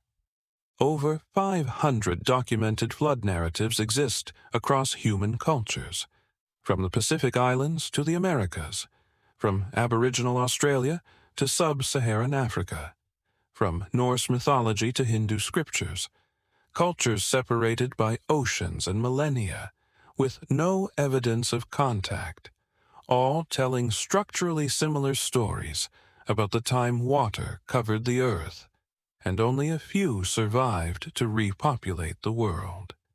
For centuries, this was interpreted as proof that a single global flood actually happened, proof that Noah's deluge was literal history, proof that Genesis recorded a real event witnessed by all humanity's ancestors. The memory preserved and passed down through every subsequent culture. But the geological evidence doesn't support a single worldwide deluge. There's no global flood layer, no catastrophic water deposition at the same time depth everywhere, no evidence that the entire planet was submerged simultaneously within human timescales. Yet the myths persist, the pattern repeats. The structural similarities are undeniable. Divine warning, chosen survivors, a vessel or high ground, animals preserved, new beginning. The story beats match across cultures that had no contact with each other until modern times. So if it wasn't one global flood, what explains the global flood myths? The answer is both simpler and more unsettling than a single catastrophe. The myths are real, the floods are real, but they're not describing one event. They're describing many events, different catastrophes experienced by different peoples in different places at different times, all interpreted through the same ancient template, a template created by the first great drowning, the Ice Age deluge, the transformation of coastlines that happened everywhere as glaciers melted and seas rose, and the world humans knew was reshaped by water. Every coast, every valley, every low-lying territory, all of it transformed, all of it drowned in geological terms, fast enough that human populations experienced it, slow enough that it unfolded across generations rather than days, but inexorable, undeniable, world-changing. And those who survived carried the memory forward, not as precise chronological history that degrades across generations without writing, but as story, as myth, as sacred narrative about the time water ended the old world and forced humanity to begin again. That's the template, the archetype, the original catastrophe that every subsequent flood, tsunami, storm surge, or river overflow gets interpreted through.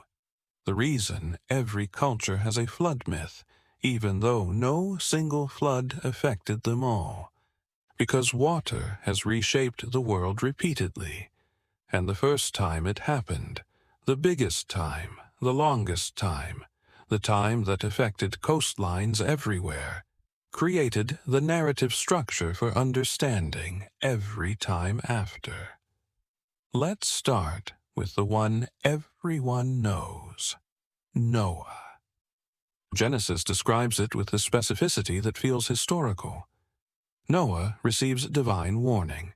He's instructed to build an ark, precise dimensions given, 300 cubits long, 50 wide, 30 high. He brings his family. He brings animals, 2 of each kind, or 7 pairs of clean animals, depending on which version you read. The flood comes. Rain falls for 40 days and nights. The waters prevail for 150 days. Mountains are covered. Everything dies except what's on the ark. Eventually, the waters recede. The ark rests on Mount Ararat. Noah sends out birds to test for dry land. Eventually, they disembark. God makes a covenant never to flood the world again, marked by the rainbow. It's specific, detailed, presented as historical fact. And for millennia, Jews, Christians, and Muslims accepted it as literal truth.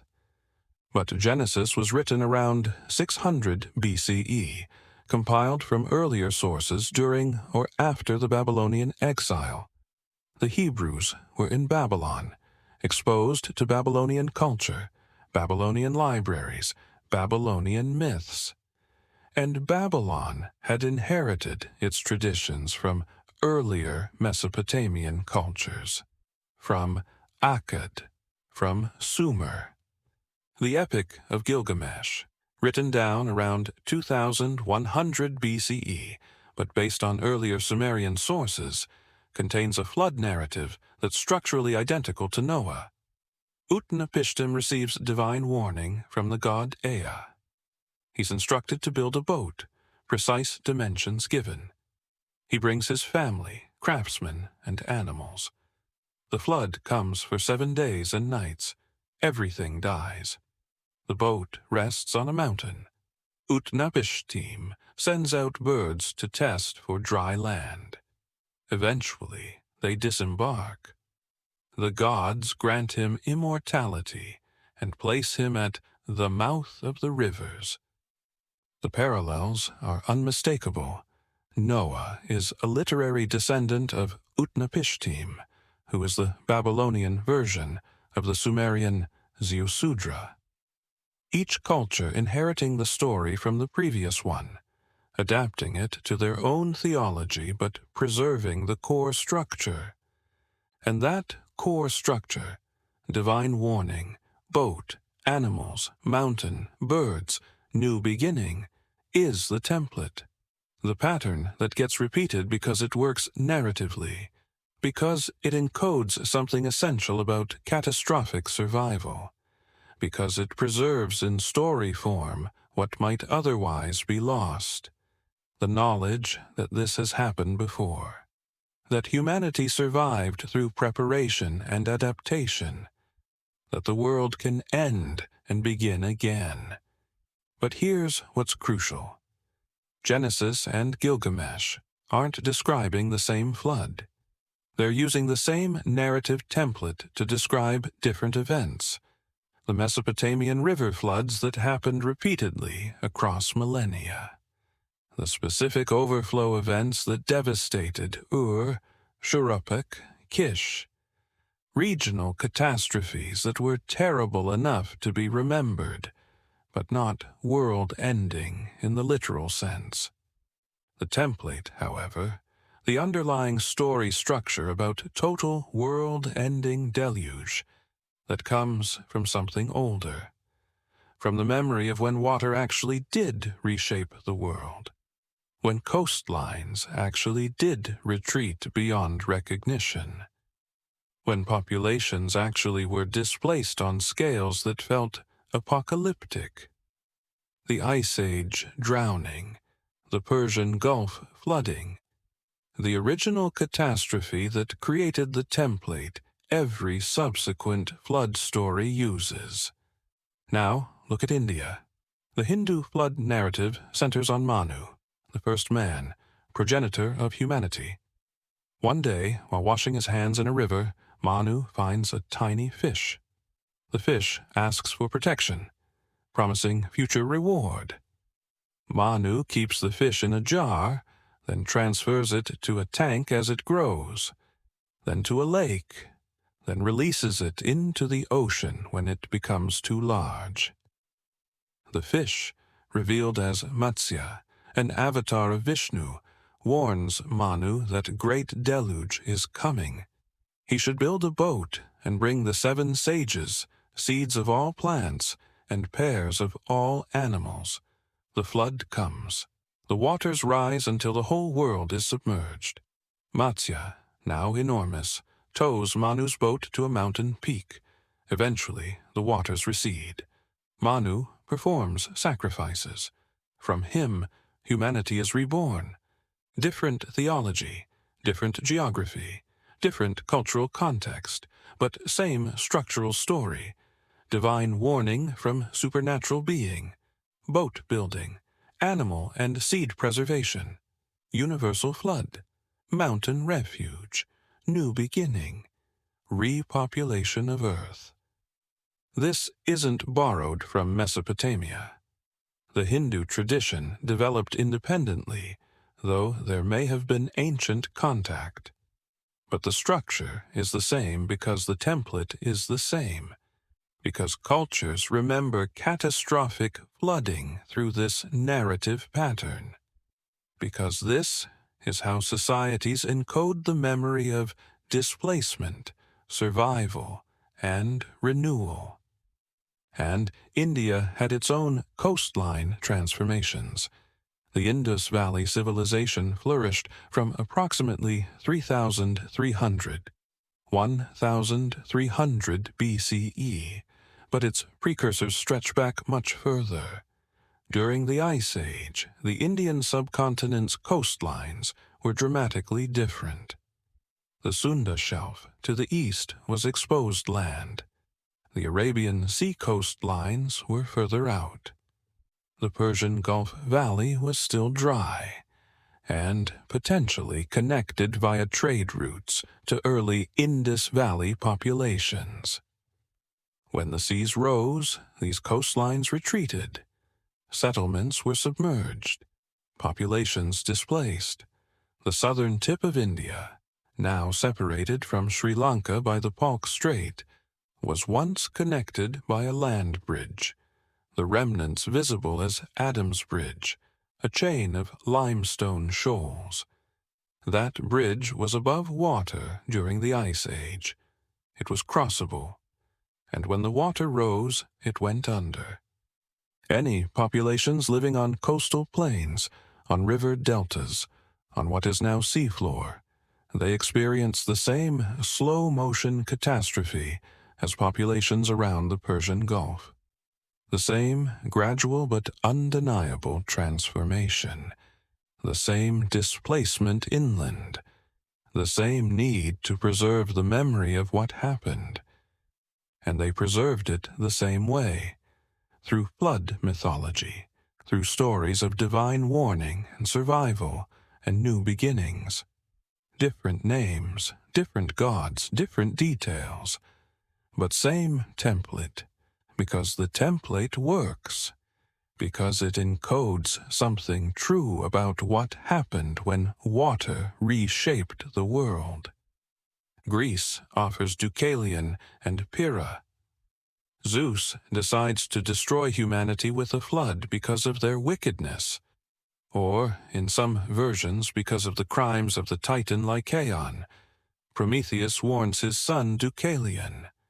Deucalion builds a chest, essentially a boat, and he and his wife Pyrrha survive the deluge by floating for 9 days until their vessel lands on Mount Parnassus. After the waters recede, they consult an oracle about how to repopulate the earth. The oracle cryptically tells them to throw the bones of their mother behind them. They interpret this as meaning stones, bones of Mother Earth. They throw stones, and from these spring new humans. Men from the stones Deucalion threw, women from Pyrrha's stones. Again, divine decision to destroy humanity, advance warning to worthy survivor, vessel, flood that covers the earth, mountain refuge, eventual recession, repopulation mechanism, the structure repeats. And the Mediterranean experienced dramatic sea level changes.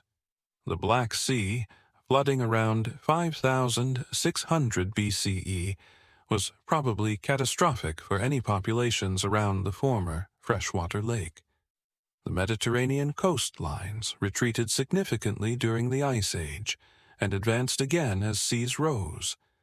Islands shrank. Coastal caves that were inland refuges became sea caves. Archaeological sites that were well above the shore are now submerged. The ancient Greeks weren't fabricating their flood myth. They were inheriting it from earlier Aegean populations who had experienced, or whose ancestors had experienced, the transformations of the post-glacial period. The memory encoded in myth because written history didn't yet exist. The story passed down through enough generations that the literal event became theological narrative. But the core remained. Water covered the world. Few survived. Humanity began again. The Americas offer parallel traditions with no possibility of Eurasian contact until much later. The Aztec cosmology includes multiple world ages, each ending in catastrophe.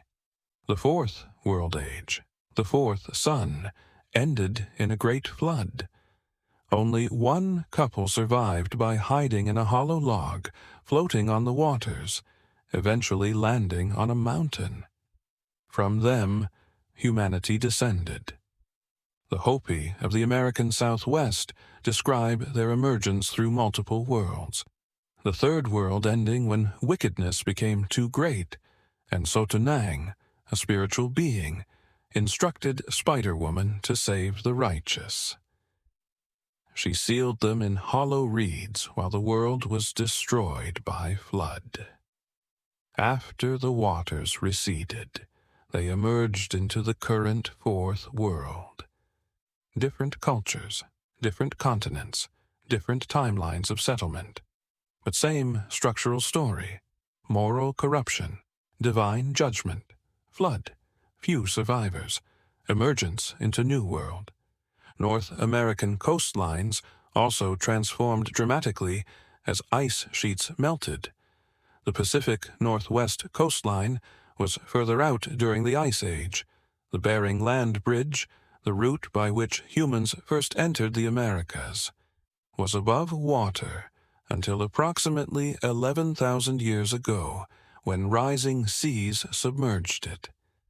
Any populations using that route or living in adjacent areas would have experienced the transformation, would have watched the land bridge disappear beneath advancing water, would have seen coastlines retreat beyond recognition, and they would have preserved the memory. Not as geological chronology. They didn't have the framework for that. But as story, as myth, as sacred narrative about the time water covered the land, and only those who were prepared or chosen survived. The template transcends contact. It's convergent evolution in storytelling, not because cultures were copying each other, but because they were all responding to similar catastrophes using similar narrative structures.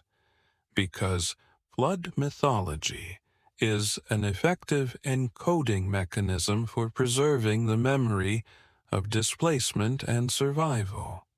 Perhaps the most remarkable examples come from Aboriginal Australia. Indigenous Australian oral traditions, song lines, and dreamtime narratives preserve geographical knowledge that has been verified by modern archaeology and geology. Stories from the Gulf of Carpentaria describe islands and coastal features that don't currently exist but did exist when sea levels were lower.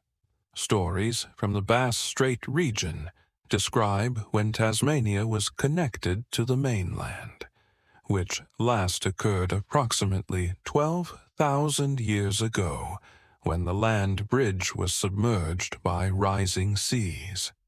Stories from the Great Barrier Reef region describe coastal plains that are now underwater.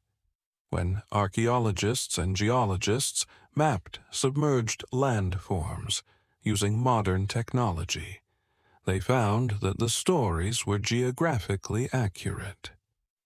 The islands described in myth actually existed.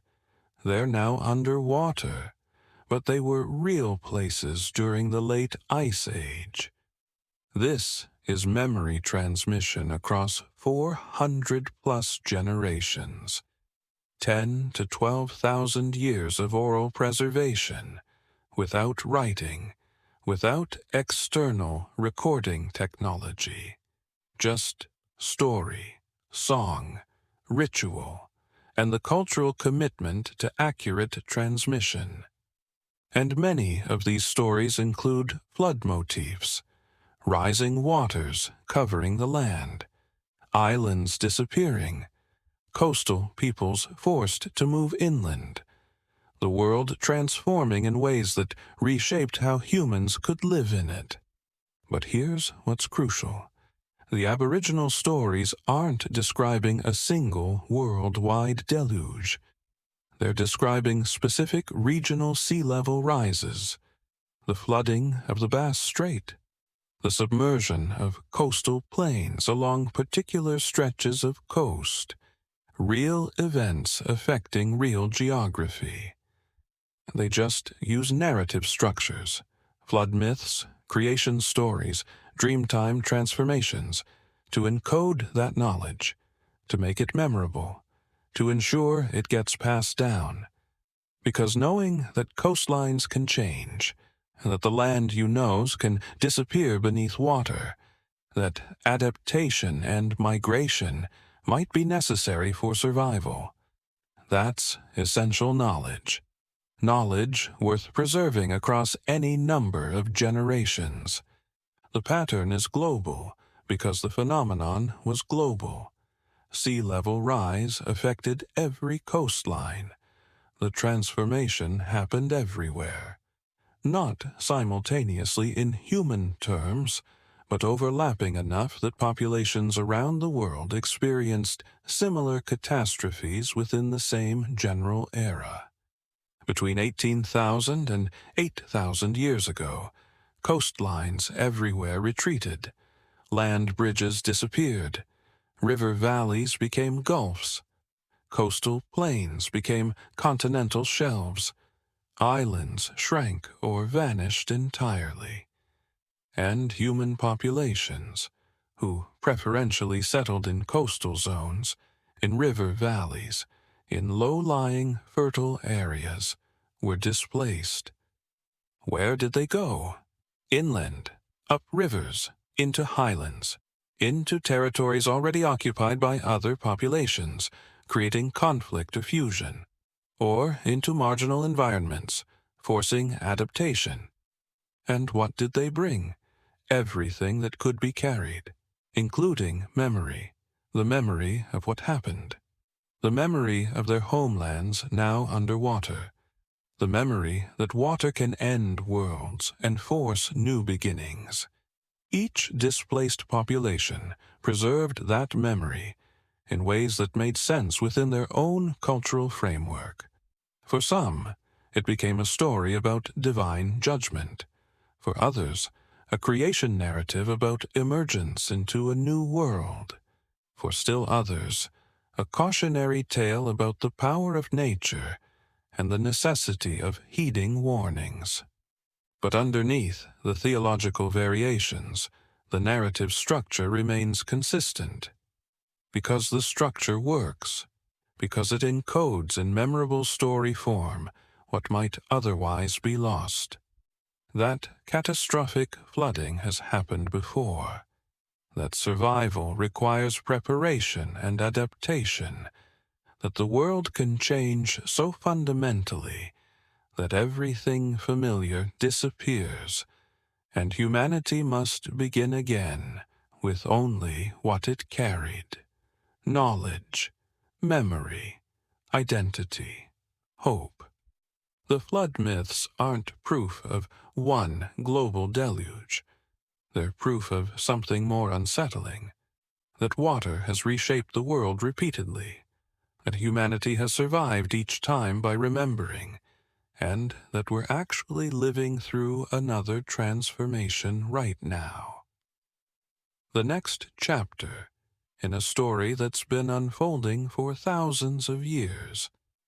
Because here's what the Sumerians, the Hebrews, the Hindus, the Greeks, the Aztecs, the Hopi, the Aboriginal Australians, and hundreds of other cultures, all preserved in their myths. The water rises. The world changes. Those who remember survive. Those who forget become archaeological evidence for whoever comes next. And we're standing where they stood, watching water advance, watching familiar coastlines transform, watching the early stages of what future generations might remember as the flood. Not because it happens in a single week, but because it reshapes every coastline, displaces millions, and forces humanity inland just as the Persian Gulf flooding, the Mediterranean transformations, the Pacific coastline retreats, the Bass Strait inundation did thousands of years ago. We think we're watching something unprecedented, but the myths know better. This has happened before. The world drowns. Humanity survives by moving, adapting, remembering. And if we're wise, we write it down, or press it into whatever medium will outlast water, fire, and time. So, the next generation knows it can happen again. The flood myths aren't ancient history, they're preview.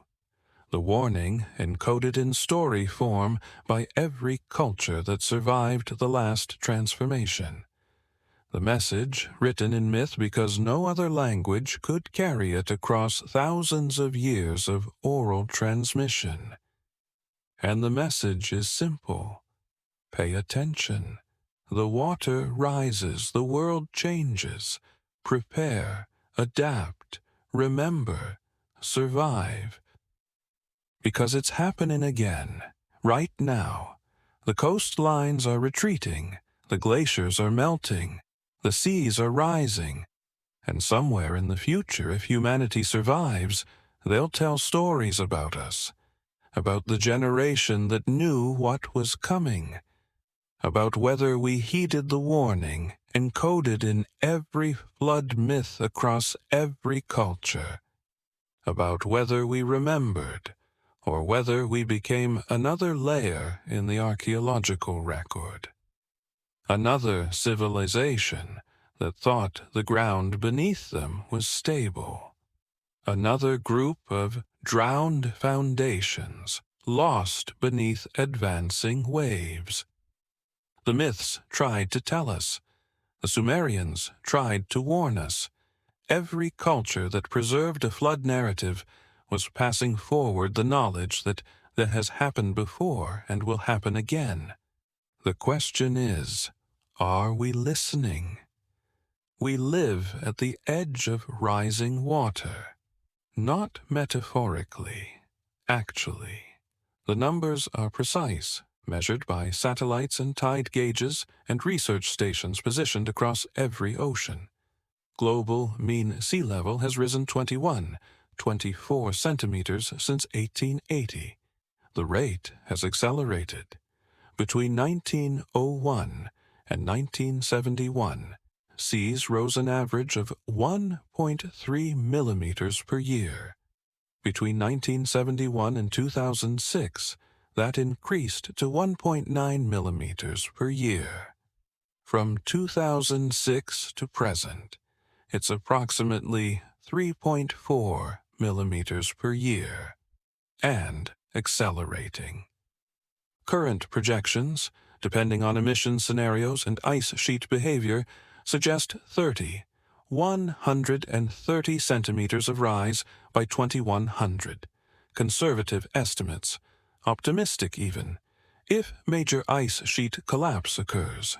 If the West Antarctic ice sheet destabilizes, if Greenland's melt accelerates beyond current models, the numbers climb. 2 meters, 3 meters. Numbers that sound abstract until you understand what they mean. 1 meter of sea level rise displaces approximately 150 million people globally. Conservative estimate. That's current populations living in coastal zones that would be permanently inundated or regularly flooded to the point of uninhabitability. Bangladesh alone could lose 15 to 20% of its land area. The Nile Delta, home to a significant portion of Egypt's population, would be partially submerged. Pacific Island nations, Kiribati, Tuvalu, the Marshall Islands, are already planning complete evacuation. Miami floods during high tides, sunny day flooding, they call it. No storm necessary, just the ocean being higher than it used to be, pushing through storm drains, pooling in streets, making neighborhoods periodically uninhabitable. Venice is sinking while seas rise, a double threat. The Aqua Alta events, the exceptional high tides that flood St. Mark's Square, are increasing in frequency and severity. The Meuse barriers are deployed more often each year. Jakarta is sinking at 25 centimeters per year in some districts, combination of groundwater extraction and rising seas. The Indonesian government is planning to relocate the capital, not because of politics or preference, because the current capital is going underwater. These aren't projections. These are present-day realities. The transformation has already begun. The coastlines are already retreating. The maps we grew up with no longer match the geography, and we're in the early stages. The slow beginning, the phase where each year's change is small enough to normalize, to adapt to tell ourselves it's not that bad yet. Exactly how populations around the Persian Gulf probably responded 12,000 years ago. Exactly how every coastal culture has responded as water levels rise. The human mind is remarkably good at normalizing gradual change, at treating each increment as the new normal, at failing to recognize that the ground is shifting beneath us until the shift becomes undeniable. The Sumerian tablets, pressed into clay 5,000 years ago, describe what comes next, not because the scribes could see the future, but because they were recording the past, a past that is also our future, because this has happened before. The cycle repeats, the pattern holds. The foundations lost beneath the waves, that's not coming, that's already here. Archaeological sites are being submerged. Coastal structures built generations ago are now in tidal zones.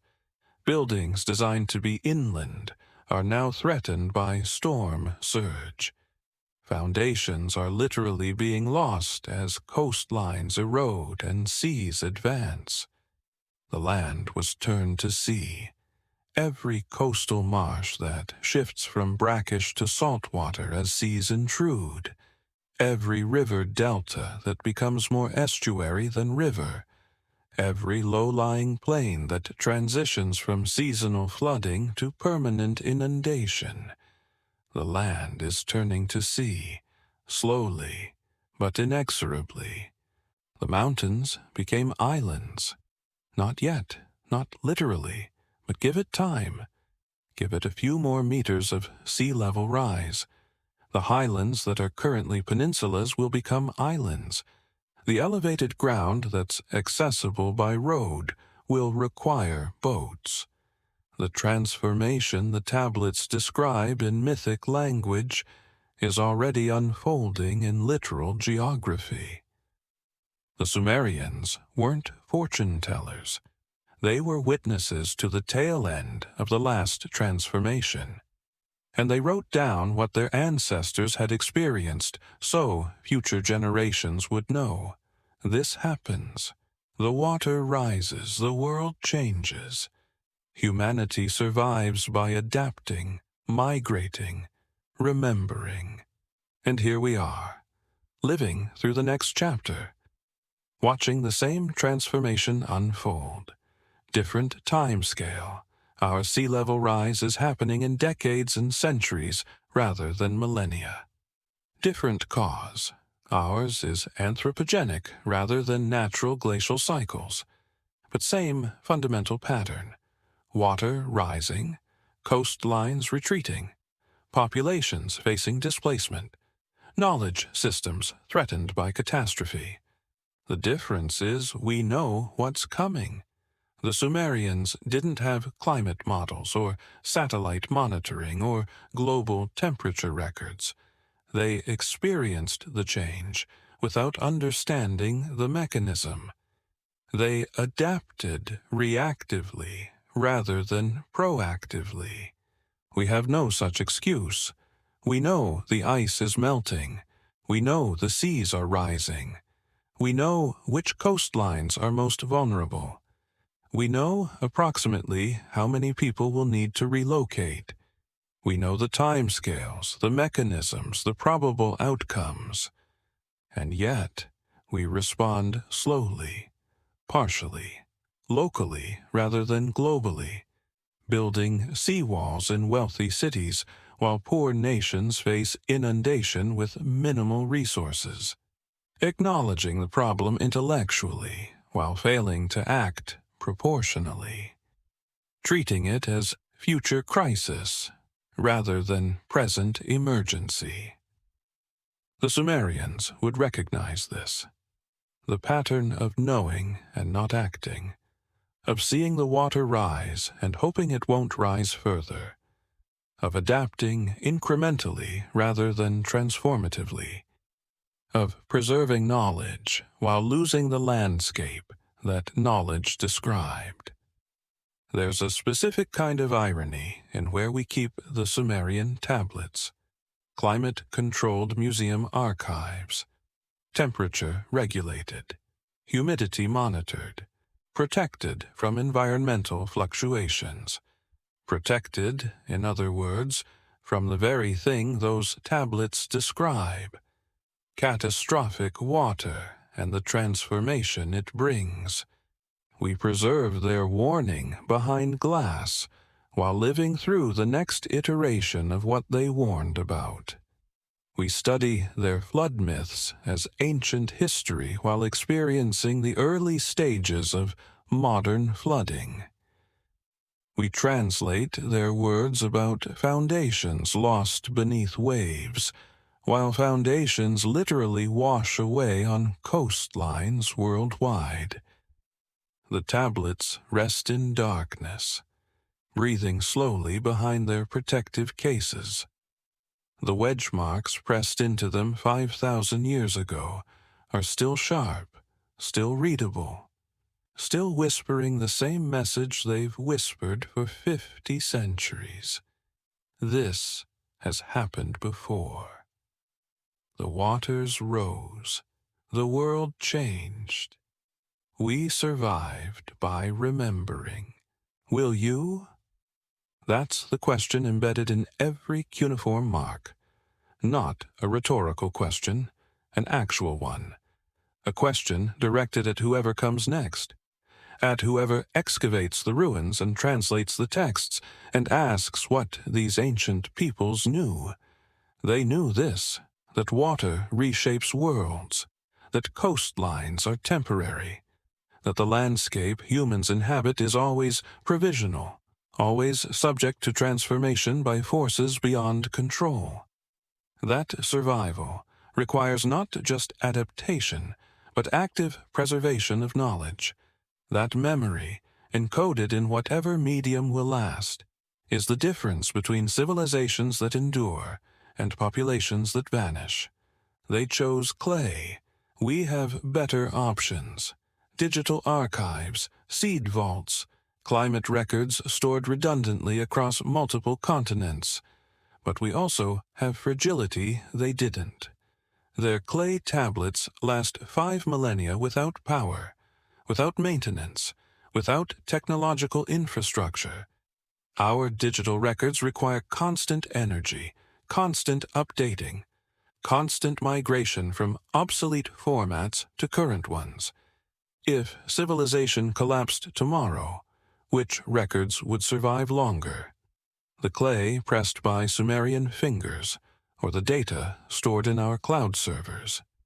The answer is uncomfortable.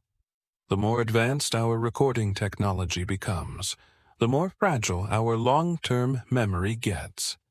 We can store more information than any previous civilization, but we can't guarantee it will last as long as simple wedge marks pressed into clay and fired hard. The Sumerians understood something we're relearning. Knowledge preservation is active, not passive. It requires deliberate effort. It requires institutional continuity. It requires each generation making the choice to maintain what came before and pass it forward to what comes next. And sometimes it requires recognition that the world is changing so fundamentally that preservation isn't enough, that adaptation is necessary, that migration might be survival, that what we've built might not be savable, but what we know might be. The displacement is already beginning. Not the massive migrations that will come with another meter of sea level rise, but the precursor movements, the early waves, the populations who can't or won't wait for the water to take everything. In Bangladesh, river delta erosion displaces thousands annually. Islands disappear. Agricultural land becomes salt marsh. Families relocate to Dhaka or other cities, joining millions of climate migrants in informal settlements. The government calls them economic migrants. The locals know better.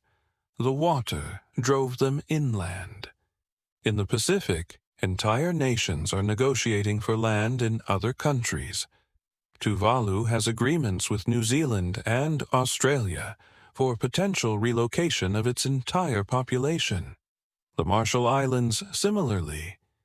These are nation-states planning for the extinction of their territory, for the permanent loss of their homeland, for becoming diaspora populations in other countries, carrying only their culture and memory, because the physical place will be gone. In Alaska, coastal villages are eroding into the Bering Sea as permafrost melts and storm surges intensify. Some have already relocated entirely, at enormous cost. Others are planning to.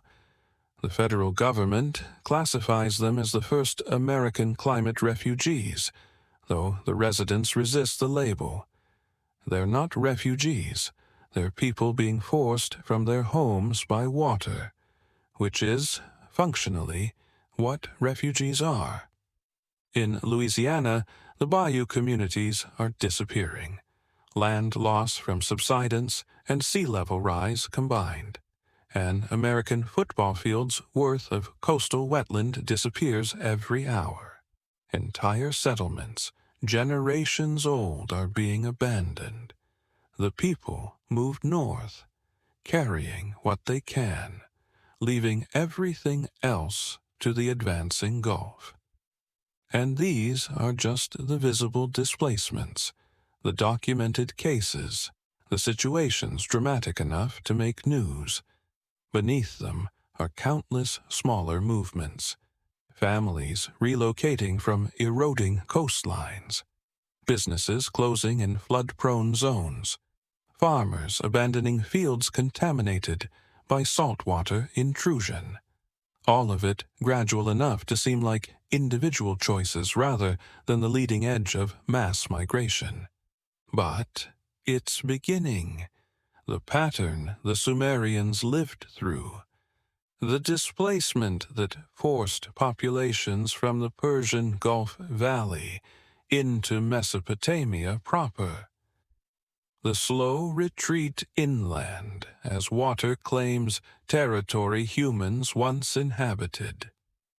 And we're still in the early phase, still in the stage where most displacement is voluntary or locally managed, still before the major ice sheet collapses, still before the meter-plus sea level rises that will inundate vast coastal areas and force displacement on scales that will overwhelm current migration infrastructure. The Sumerians were there. They experienced the late stages of Ice Age flooding. They were the descendants of populations displaced by rising seas. They carried the memory of their drowned homelands in their myths and their languages and their cultural practices. They knew what it meant to rebuild after water took everything. And they left us a message. This happens. Prepare, adapt, remember. Because forgetting is how knowledge dies. And knowledge is how humanity survives catastrophe. There's a photograph that circulates in climate science circles. An aerial view of Miami Beach during a high-tide flooding event. Water pooling in streets, cars half submerged, residents navigating their neighborhood by boat. And in the background, construction cranes. New luxury high-rises being built. Billion-dollar developments going up in a city that's actively flooding. It's the perfect encapsulation of how humans respond to slow-moving catastrophe. Acknowledge the problem intellectually, adapt locally, build higher, install pumps, raise streets, create resilience plans, but fundamentally continue as if the ground beneath us is stable, as if the water will stop at some manageable level, as if adaptation is infinite and transformation is optional. The Sumerians probably did the same thing, each generation adapting to the new coastline, building in the new normal, assuming the water would stop rising eventually, until it didn't, until the valley was gone, until adaptation meant abandoning the homeland entirely and moving to higher ground. They left evidence of this in the archaeological record, multiple flood layers at different depths, cities rebuilt after each inundation, each time adapting better, higher foundations, better drainage, more sophisticated architecture, until eventually the pattern shifts. No more rebuilding in the lowlands. Settlement moves north. The coastal territories are abandoned. The populations consolidate in what becomes Sumer proper.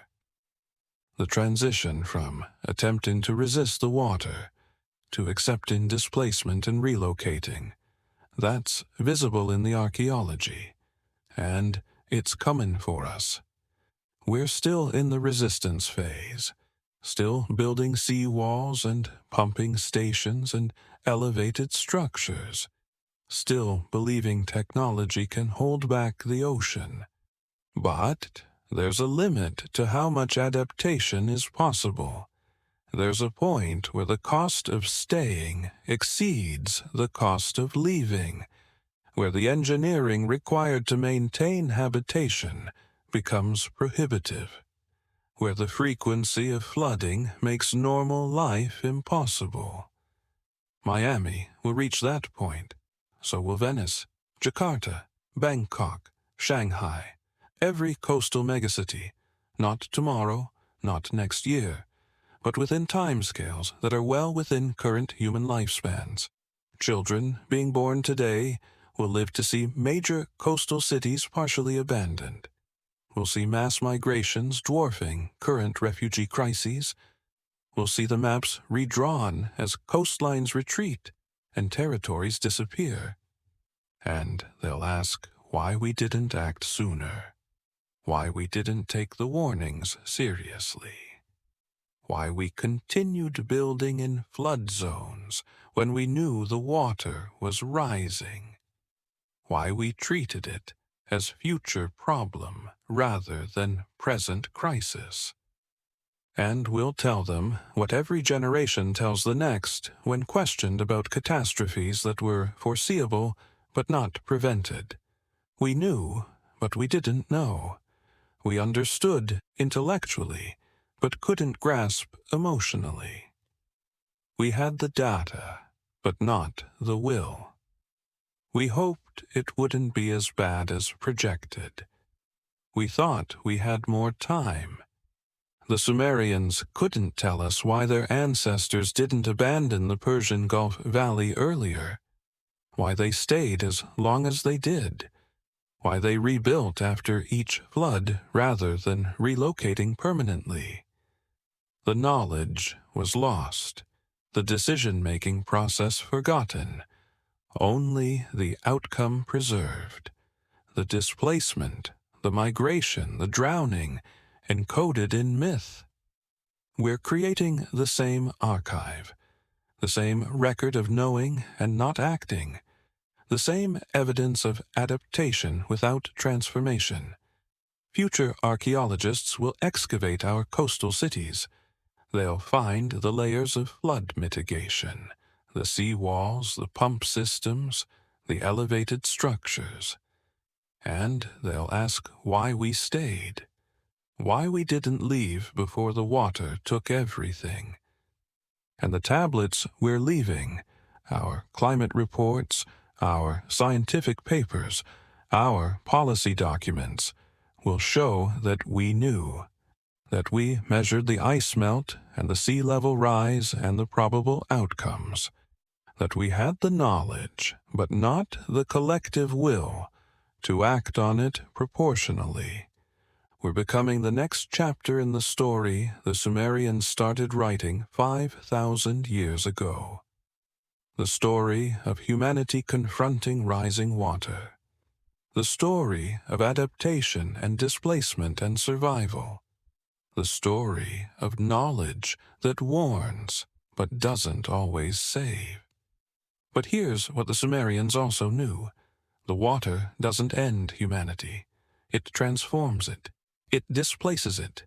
It forces migration and adaptation. But it doesn't end it. They survived.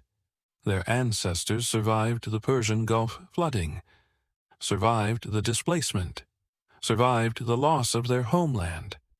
And not just survived, they built something new, something sophisticated, something that lasted thousands of years and created legacy that endures to this day. From displacement came Sumerian civilization. From catastrophe came writing, mathematics, astronomy, architecture, law, literature. From the need to preserve came the impulse to create archives that would outlast any single generation or catastrophe. That's the hope encoded in the flood myths, not that the water won't come. It will. Not that the world won't change. It will. But that humanity survives through adaptation, through migration, through the preservation and transmission of knowledge. The flood myths aren't just warnings. They're also proof. Proof that we've done this before. Proof that humans have faced world-reshaping catastrophe and emerged on the other side. Different, yes. Transformed, absolutely. But alive. Carrying forward the knowledge and memory and identity that makes us human. That's what the tablets whisper across 5 millennia. Not, this will kill you, but this will change you. And if you remember, if you preserve, if you adapt, you'll survive. The Sumerians knew this. Every culture with a flood myth knows this. The water comes, the world changes. Those who remember survive. Those who adapt thrive. Those who preserve their knowledge pass something valuable forward to whatever comes next. We're not the first generation to face rising seas. We're not the first to watch coastlines disappear. We're not the first to realize too late that the ground beneath us was never as stable as we believed. But we might be the first with enough advance warning to do something about it. The first with the scientific understanding to know what's coming. The first with the technological capability to preserve knowledge across even catastrophic disruption. The question is whether we'll use that knowledge, whether we'll act on what we know, whether we'll adapt proactively rather than reactively, whether we'll become the generation that heeded the warning encoded in every flood myth across every culture, or the generation that added another layer to the archaeological record, another cautionary tale about civilizations that knew but didn't act. The Sumerians can't answer that question for us. They can only whisper from the clay, "This has happened before. The waters rose, the world changed. We survived by remembering. Will you?" At night, when the museums close and the archive rooms go dark, the tablets rest behind glass, temperature controlled, humidity monitored, protected from light and touch and time. Their surfaces still hold the pressure marks of fingers that lived 5,000 years ago. Scribes who copied texts that were already ancient when they touched the clay. Generation after generation, preserving something they may not have fully understood, but knew was too important to lose. And somewhere in those wedge-shaped marks is the memory of people standing where we stand now, watching water advance, watching familiar landscapes transform into something unrecognizable, knowing that what they built would be lost, but hoping that what they remembered might survive. We think of ourselves as the pinnacle of human achievement, the most advanced civilization ever to exist. And by many measures we are. Our technology, our knowledge, our interconnectedness, all unprecedented.